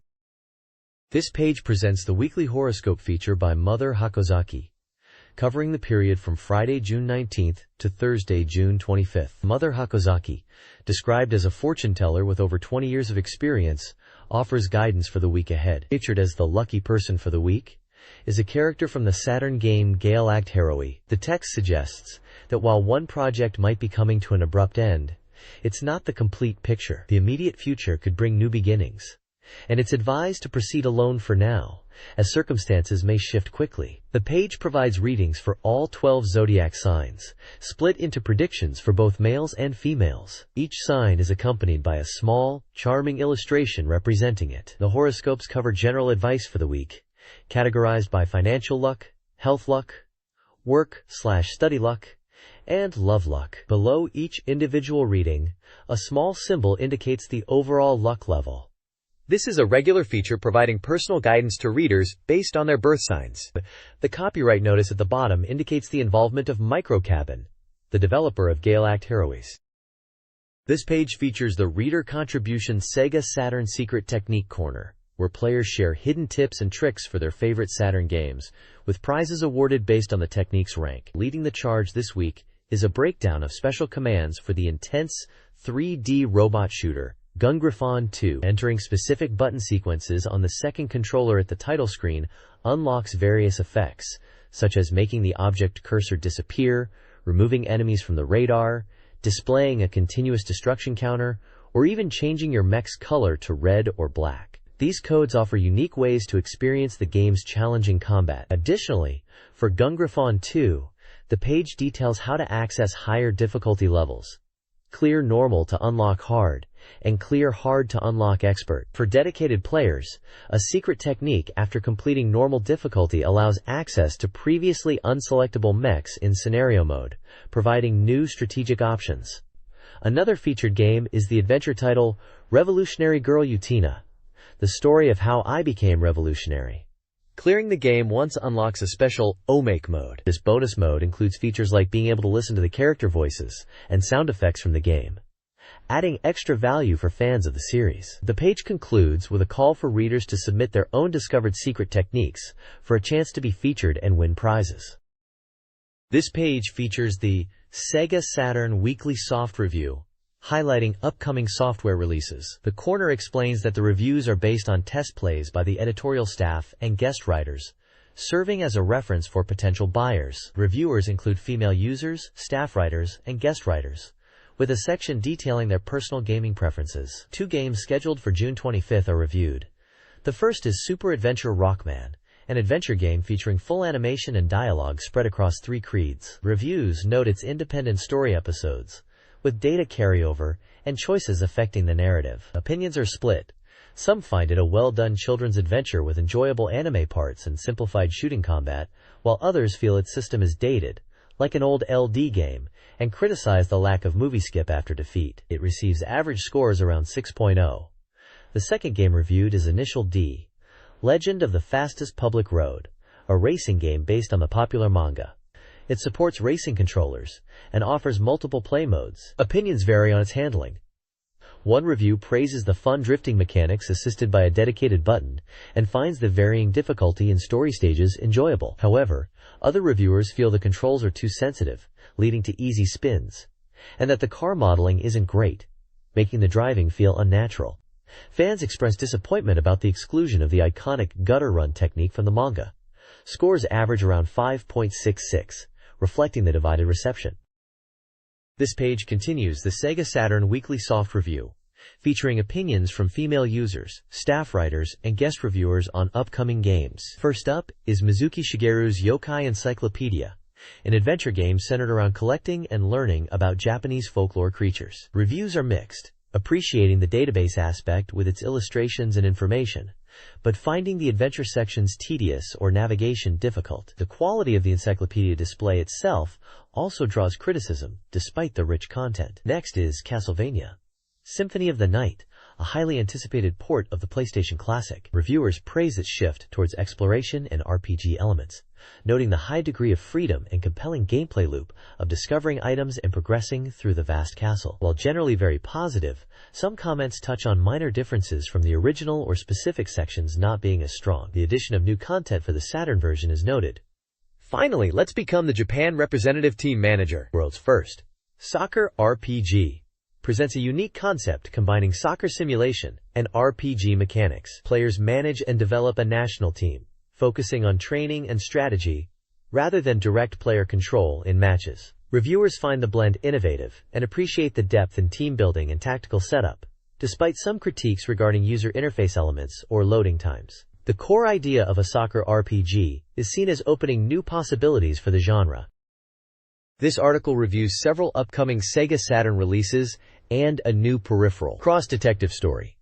Tangled 7 Labyrinths is a beginner-friendly detective adventure game, praised for its pacing but criticized for awkward pointer controls. Ultraman Encyclopedia 3 is a comprehensive database game, a must-have for Ultraman fans. Game Basic for SEGAturn is a programming tool, recommended for those wanting to create games, though additional peripherals are suggested for optimal use. The Zerotech SS steering controller is a racing peripheral designed to enhance racing game realism. Lastly, the Eve Burst Error/Eve, the Lost One Value Pack bundles 2 acclaimed adventure games, offering a compelling experience with a focus on story and character.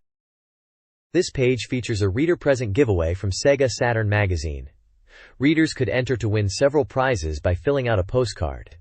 The main prizes included the chance for 20 winners to receive a SEGA Saturn software title of their choice, released by July 3, 1998, pictured with a character portrait screenshot, possibly from an adventure or role-playing game. One lucky winner could get an E3 souvenir set, which is shown to include a baseball cap, keychain, lanyard, and other promotional items. 3 winners could receive a special Laura doll from Dee's Diner 2, a collectible item distributed at the game's announcement event, noted for its cute blue eyes.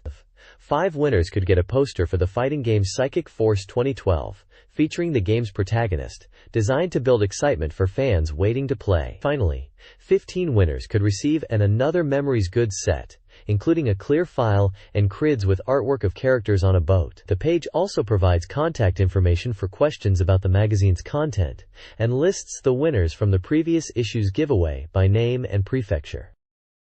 This page is dedicated to the SEGA Saturn game adaptation of the popular manga and anime series, Initial D. It heralds the game's long-awaited release for fans, featuring a large illustration of the protagonist, Takumi Fujiwara, sitting casually next to his iconic Toyota 86 Sprinter True Mano. The page emphasizes the core themes of the series, declaring that the player is the one who will conquer the mountain passes in exciting downhill battles. It highlights the thrill of street racing and the legendary 86 speeding through the circuits. Gameplay screenshots showcase the 3D racing action, encouraging players to defeat rivals and master the fastest drifts through time attack challenges. The game is described as a 3D street race game compatible with the SEGA Saturn and supporting racing controllers. It was set to release on June 25 at a price of 5,800 yen and is listed as published by Kodansha. This page announces the highly anticipated release of Treasure's legendary shoot-'em-up, Radiant Silvergun, on the SEGA Saturn. The dramatic artwork features powerful spacecraft set against a vibrant, fiery sky, underscored by the chilling tagline, 7 hours left until humanity's extinction. The page confirms the game's release date of July 23, 1998, priced at 5,800 yen before tax. Developed by the acclaimed studio Treasure and published by, especially, Radiant Silvergun is renowned among enthusiasts for its complex weapon system and challenging gameplay. The announcement highlights a special pre-order campaign, promising a bonus second single CD featuring music by composer Hitoshi Sakamoto to everyone who reserves the game. Additionally, one lucky pre-orderer will win a complete arcade board set and control box. The reservation campaign is active, with a deadline of July 22.